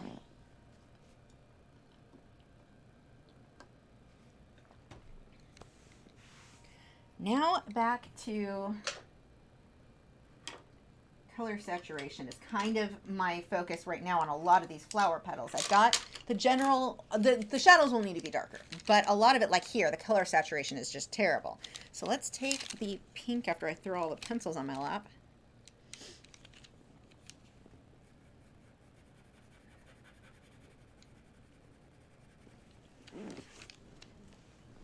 Are you guys getting as tired as I am after sitting in front of the easel for this long?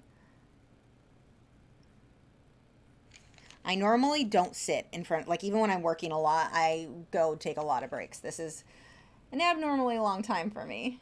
Take that magenta.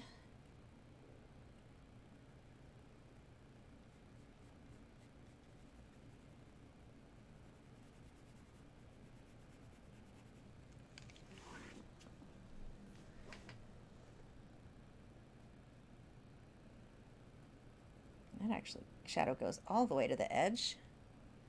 So these are the things we want to start watching for now.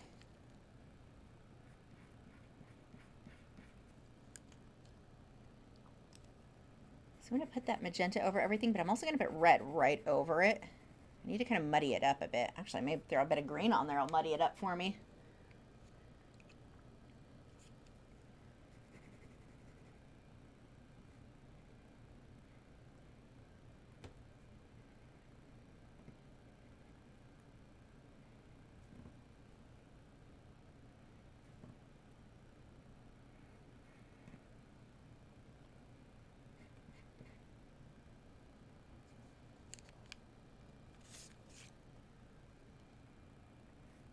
The shadow, I missed out on a bit of an orange glow in there. We'll throw that in there now. This needs to be pretty orange.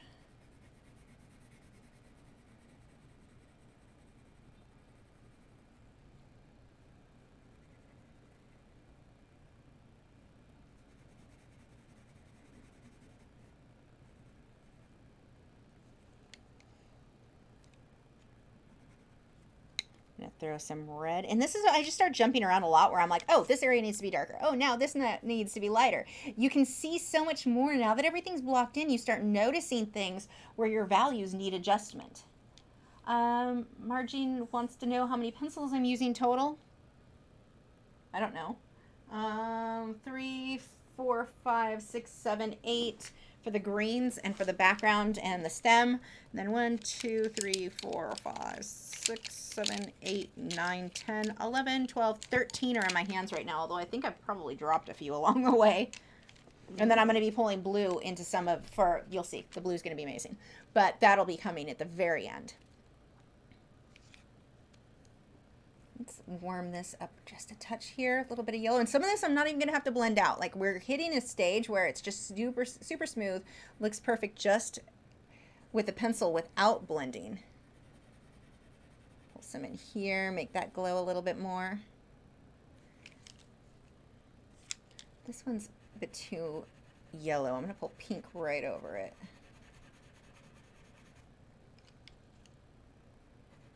And remember, it doesn't have to be exact. Your color does not have to be exact at all.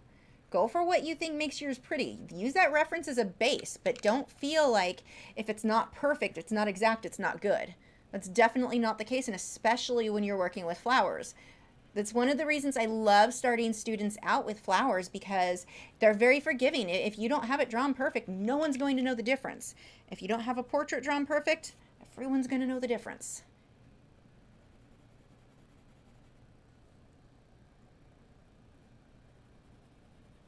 Warming up a few spots in here, just pulling it into those pinks. Don't want to go too crazy.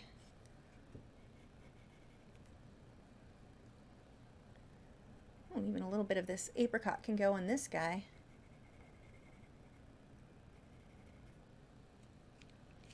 And what you end up doing for your final layers may not be the same as mine, because it depends on where you were at this stage, what adjustments your piece needs. And this is where I'm still looking at the reference photo, but I'm also going to start not paying as much attention to it, because I need to start focusing on what will make mine better. What can I change about my piece and make it look nicer?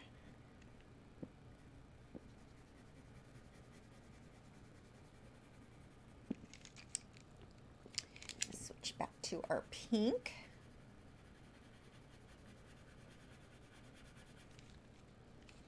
need to darken this up a bit. Let's use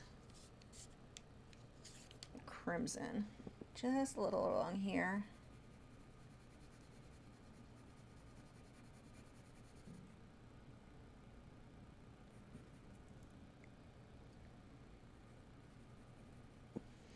This is actually way too dark. I can lighten it up by just putting the pink over it, and I think that will give me that. Yep, that's actually working for me. I need to put the pink over that orange there that I got a little too happy with there. We'll add some white. Now this actually has a bit of a green tint to it. I'm going to pull some of that. Let's see which green.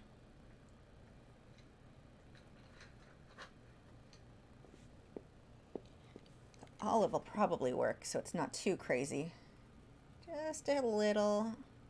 I don't even know if I'm going to blend that out. I think I may just leave the pencil alone there.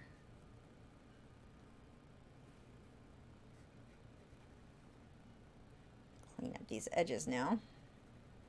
Now for the black, or the stem, I think I will pull a little bit of black into it. We'll see if deep purple will work, if I've got one that'll go dark enough, but I don't know that I do. But I do want to get some of the dark in here even darker, so I may use a touch of black. Just a couple spots. We'll see.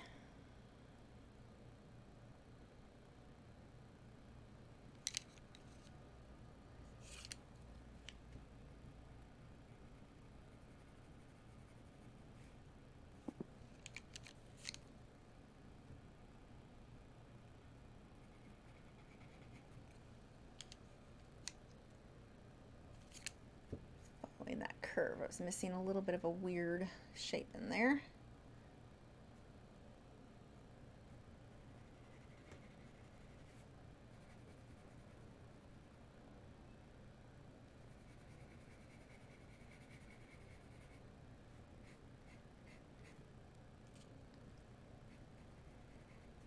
Okay, so this guy needs some help, especially now the bigger petals. You're going to want to spend a little bit more time, I think, making sure you've got your shading and shape right, because if they're not, it's more obvious on them than it is on the little ones. These big guys need a bit of extra care.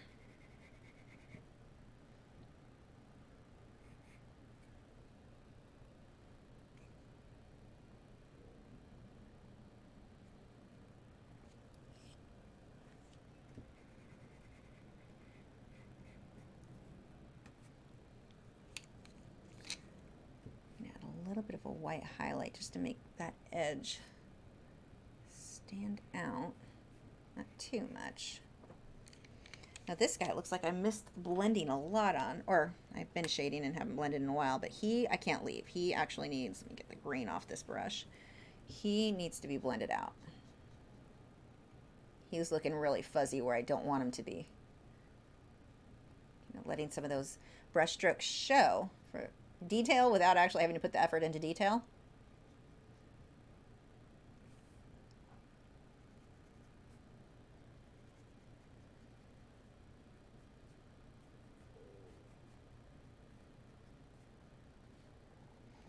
Okay, I want to go ahead and start pulling the darks into the stem a little bit more. And let me see if any of these purples are really dark enough. I don't know if they are with the... I'm going to try it first, and if that doesn't work, I'm going to use the black for some of these shadows. Which one did I grab?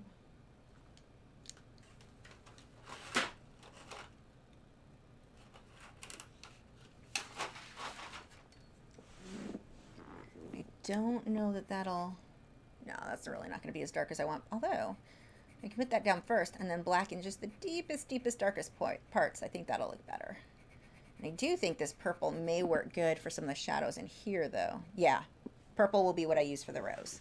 Actually, I think I'm just going to use purple, too, for this. Even though it's not as dark as the photo, black would be that dark. The purple looks nice.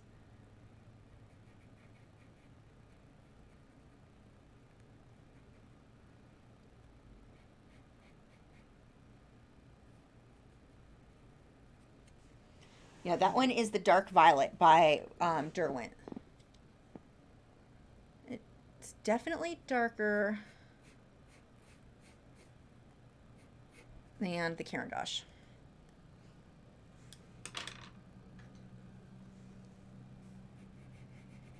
more of that highlight. I actually don't plan on doing too much with the stem.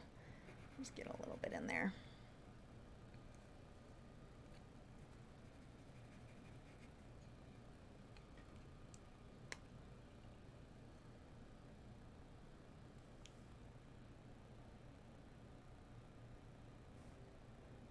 Yeah, see, that gets so dark. That is so much darker than what I was able to get with Caran d'Ache. Thanks, Mary Jean. I really like the muted green too. I'm really happy with how that came out. Mine's a little bit darker than what you guys are seeing. I'll post a photo. The oranges look really accurate on the screen. My green here is a teeny bit darker than I think what you guys are seeing, but it's close.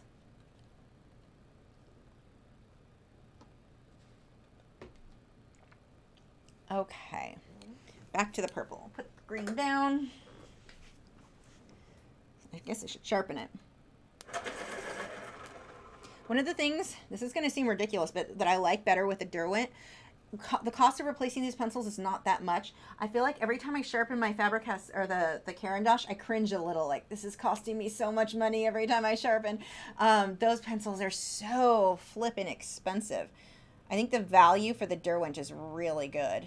The Caran d'Ache are more light fast, but we're back to their watercolor pencils, and I'm not sure, I haven't decided how much I trust that anyway, because, you know, we add water.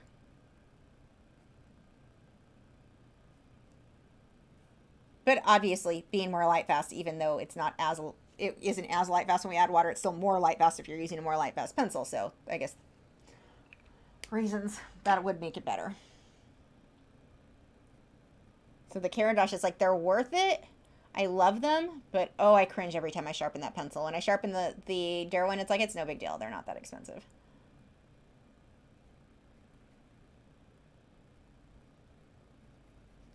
So I'm hyping up my values just a little bit in some of these shadows that is not actually that dark in this area on the reference photo, but I'm going to do it because I think it'll make mine look better. And that's really what I'm looking for at that point. I mean, whenever I use a reference photo, it's not because I want to copy it exactly and have it look exactly like the photo. I want to take elements of it and make it my own. I want to make it I want you to look at it and know it's mine, but give your own touch to it, I guess, or improve on it. That's the other thing, is to improve on a photo.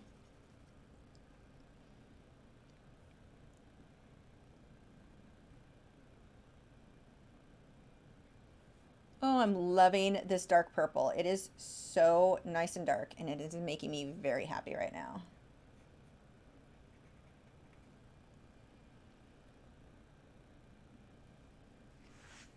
I really didn't want to jump into black, because if that blends into the yellow, it's just so much easier. If the purple blends into it, I just create a little bit of a mud.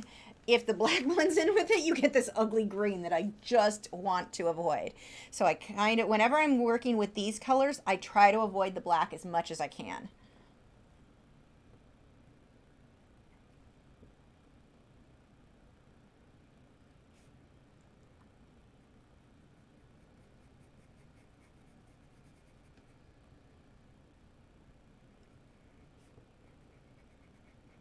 And I'm not going to blend out these bits with purple I'm adding. I'm not going to blend them with water. I'm going to be able to leave it exactly how it is.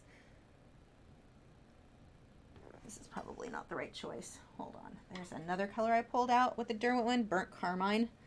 That's going to be a good choice. Where was I? Oh, here we go. Lost my place. I am really been sitting in front of this easel for too long.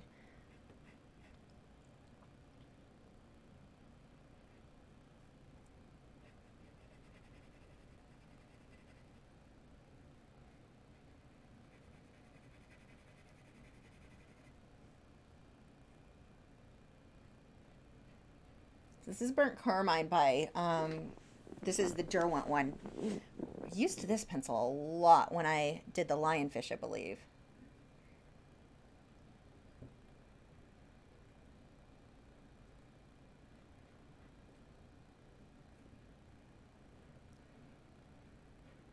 It's kind of like a brick red, but darker.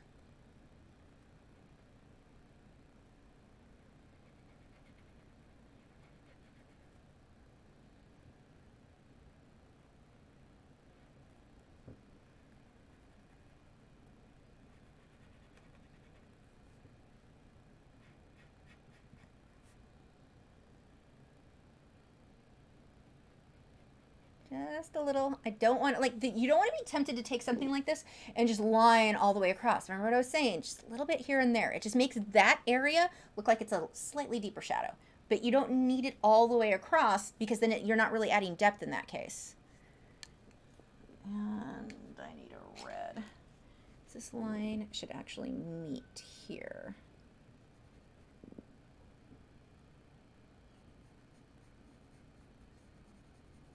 So I've got to create a line, but I'm pulling it up into the petal above it so it doesn't just look like I've outlined that. Oh, this guy needed some work.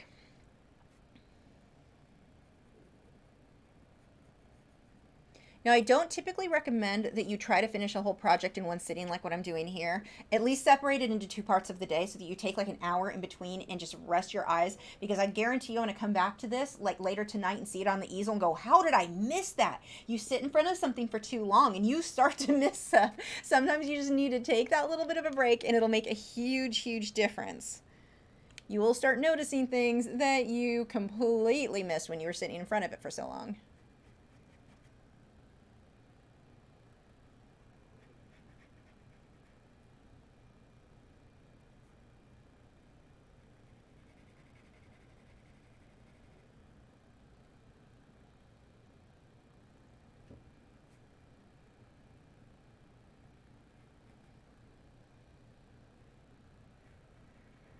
So this petal had a lot of detail. I'm going to give a hint of some of it because it's just too flat. Just throw some lines in here with this. This is the burnt carmine.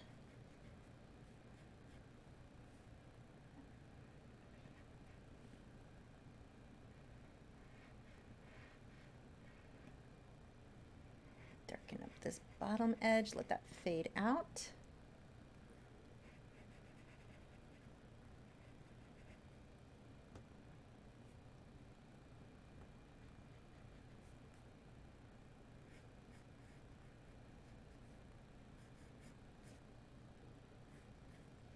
I almost wonder if you cut that petal off. I think this might look better without this one. Yeah, if I were to do this one again, I would probably, there's a good chance, I would Photoshop it and see what it would look out like without that petal to start with. He's kind of a weird guy. I don't know that he's necessary. See the shadow where I'm rounding that up? Okay, I think I'm about ready to start with the blue, which I've been so excited for. I may come back and do little touch-ups here and there, but let's see what happens when we start with the blue. This is the part I've been so excited for. Which one do I want to go with? I have a genuine cobalt blue and a light cobalt blue, so I'll probably play with both of these. Now watch what happens when this goes up against the oranges and the yellows. It makes the oranges and the yellows like just pop out. It makes them appear more orange because you're putting this color right up against it. And pretty much a lot of the areas that look like it's a, let me sharpen this. It's a cooler pink blue type color. I'm going to put that into it.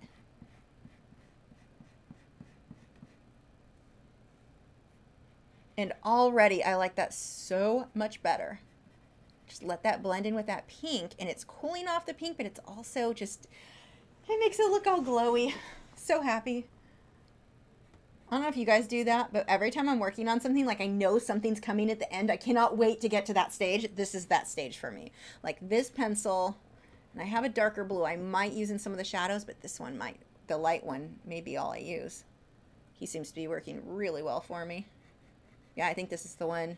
I think this is the only one I used too when I did the anemone and the clownfish. Oh, I'm missing detail in here. Whoops. See what I mean? You always find stuff. Okay, I need to put that black away before I accidentally grab that. Since I did not use him at all.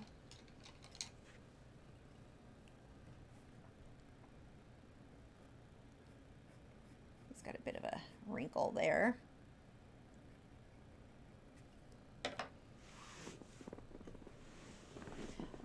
I'm not sure how much the blue, it's not showing up to me as much on your screen as what I'm seeing. This one seems to be washed out for you guys. I will post this photo.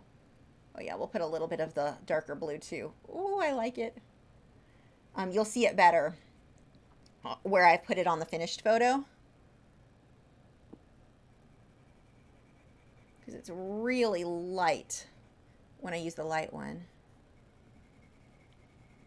I can go right over anywhere where I wanted that cooler pink. And I'm not going to blend any of this out. I'm going to leave it exactly how it is.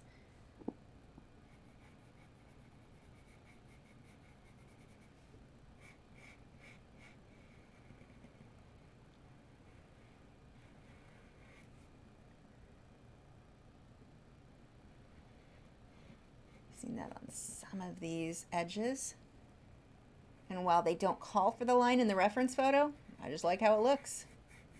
Again, you're the artist, not the photographer. Well, you could be the photographer too, but we've got freedom to make some changes on ours.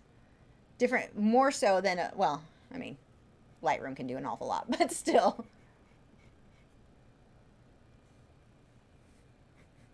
I'm going to switch to the darker blue for this. Right into that shadow. Get that into this shadow too with the dark blue.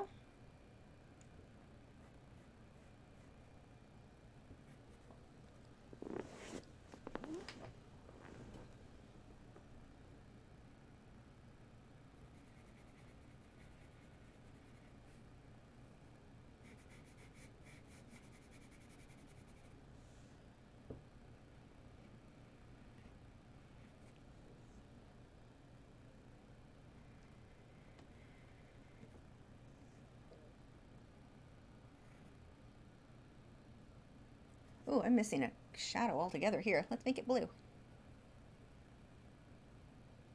That actually works. Kinda not. I don't know if I like that.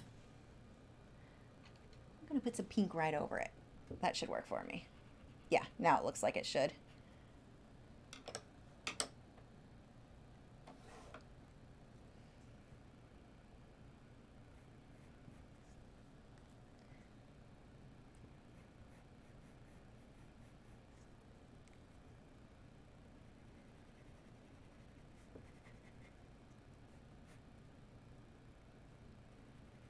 A little bit of blue in the transition between the pink and the white there. And it's super light. I mean, this light blue is really, really light. It's subtle, but it makes the orange just stand out that much more. Switch to the darker blue here a bit.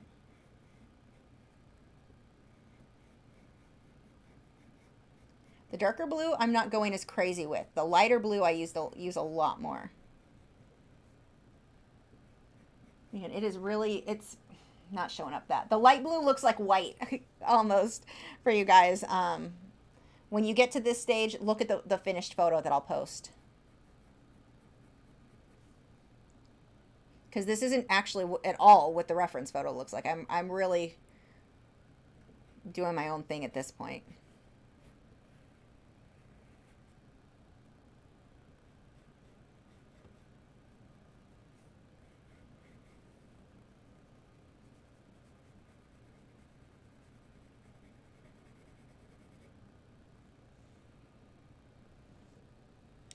This petal needs a lot of help.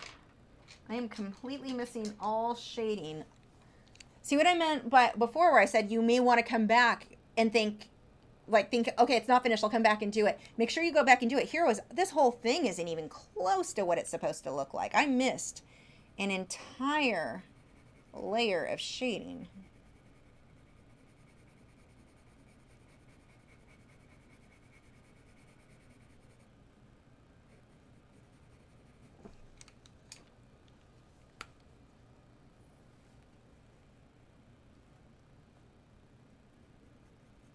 Starting with the lighter bit and moving back to where it gets darker. Keep wiping the brush off so it doesn't have too much pigment on it.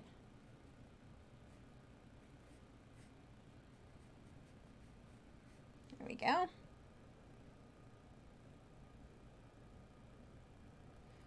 Probably pull a little bit of orange into that when that dries.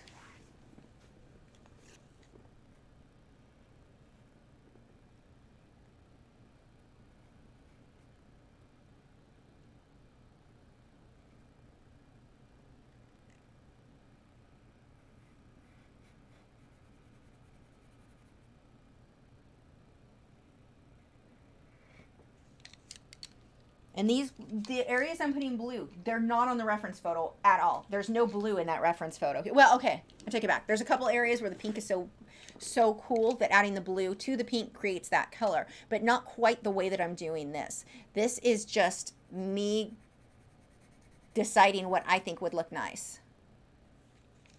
That whole area can be a lot darker here. Gonna take some dusty rose. That's not really dusty rose. That color did not work at all. Let's try. There, where are, oh, a violet. There's the color I'm looking for.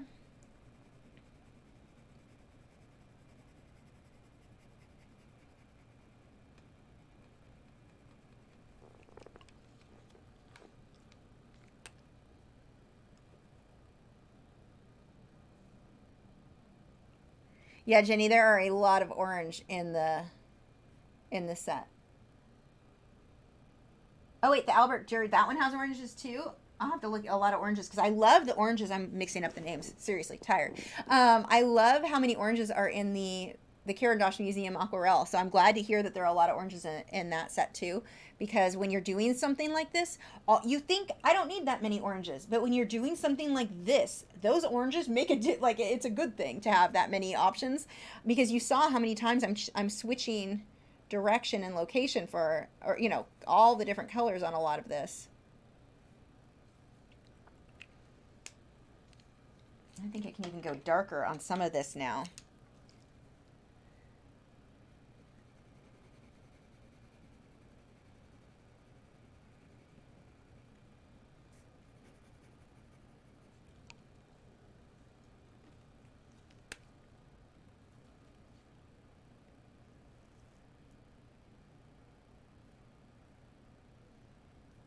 Okay, I don't want that to blend all the way into this. I want to keep that lighter orange. So I came back through with water and blended back into the red so that I've got the smooth transition. Don't think that just because I put red here, you've got to blend all the way up that way. No, I blended it, but I had too much red on here and I don't want to completely cover the yellow. So I cleaned it off. So I have a clean brush with just water on it and then blended from the yellow, which is dry, down into the red, which pushed it back the other direction.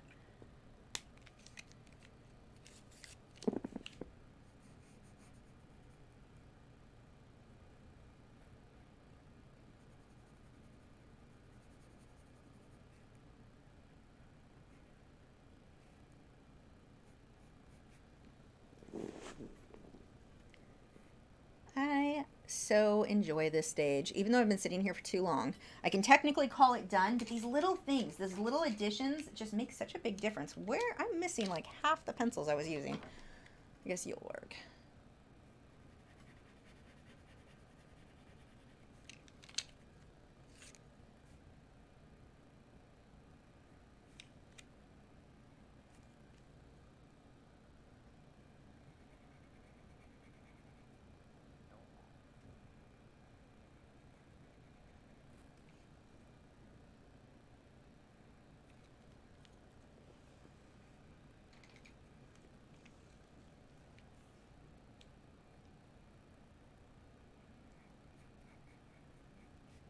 Darken that up even more.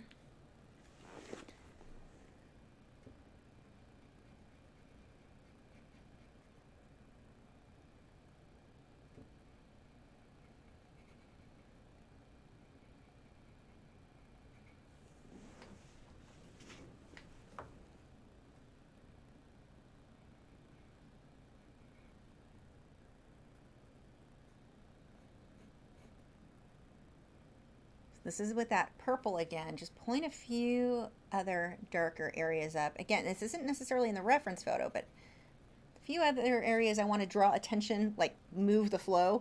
So by darkening things up a certain way can do that. Even again, if it's not how it is in that reference photo, it keeps it, I'm just going for that overall balance now.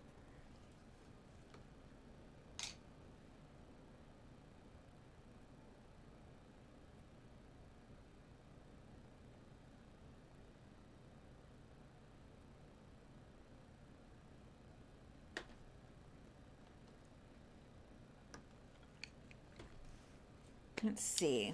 Do I want anything else? Maybe a little bit more blue.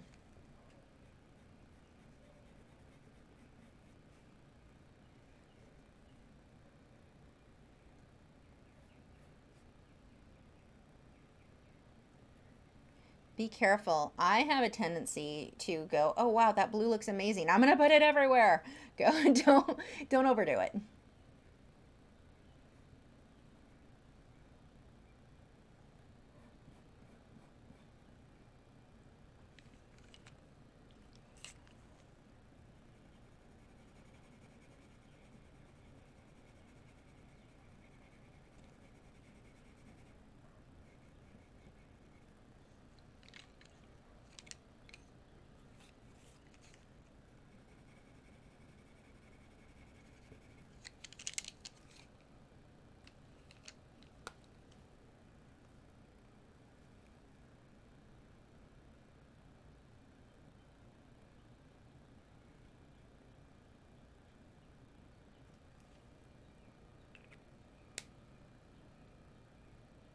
Yeah, I'm just looking at it and deciding if there's anything else. Okay, I definitely do see an area.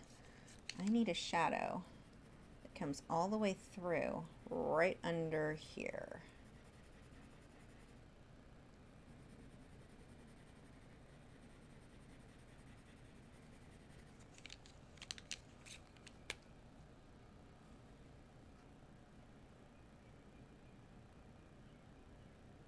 Yeah, one of the colors that I never understand when colored pencils will do it the same, where there's like 800 yellows. Like the oranges do me good. The reds do me good. How many yellows? I mean, at that point, they're all super light, so there's not that, like you're going to mix other colors with them. That one is a little bit more, I don't need that many yellows. I'm going to need that to dry so I can put blue on it. Dry this, plug your ears.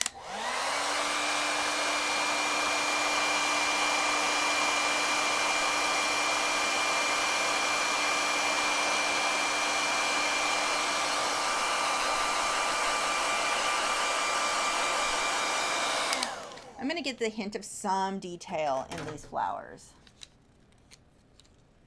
It's a long live stream.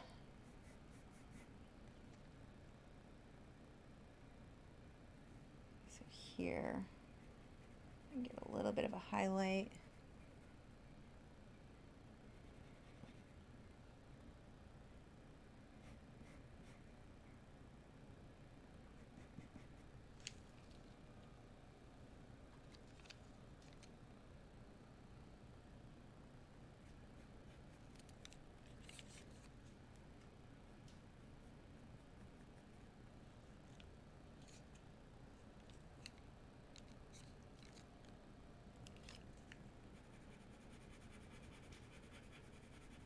Bit more pink on this guy. He's a little too white all over that side.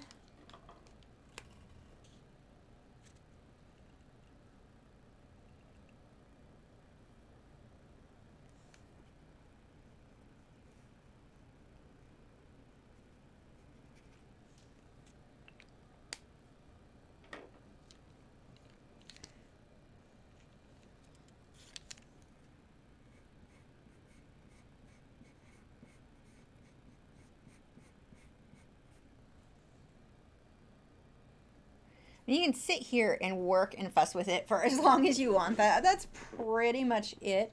Let's see if I want to put a little bit more lines in here for just a little detailing in here. White might actually be better. Where is white?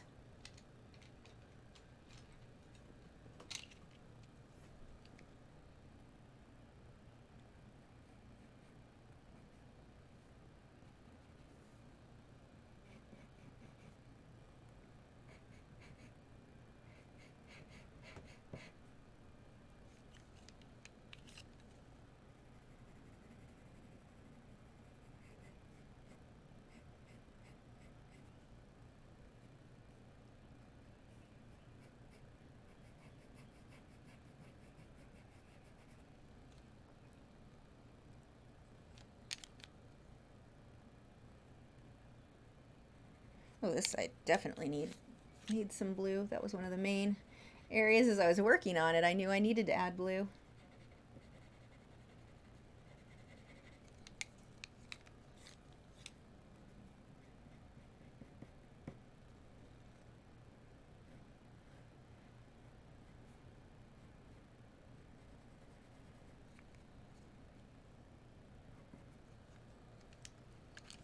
Okay, I think I'm going to call that done. I may go fuss over it a little bit late. I mean, that's pretty much it. There's not much more. As I say that, I find more stuff I want to do. I mean, you can sit and fuss with your work for another 8 hours if you wanted to. That's up to you. But I'm going to call this one done. Go ahead and sign this. I'm going to do it at the back corner.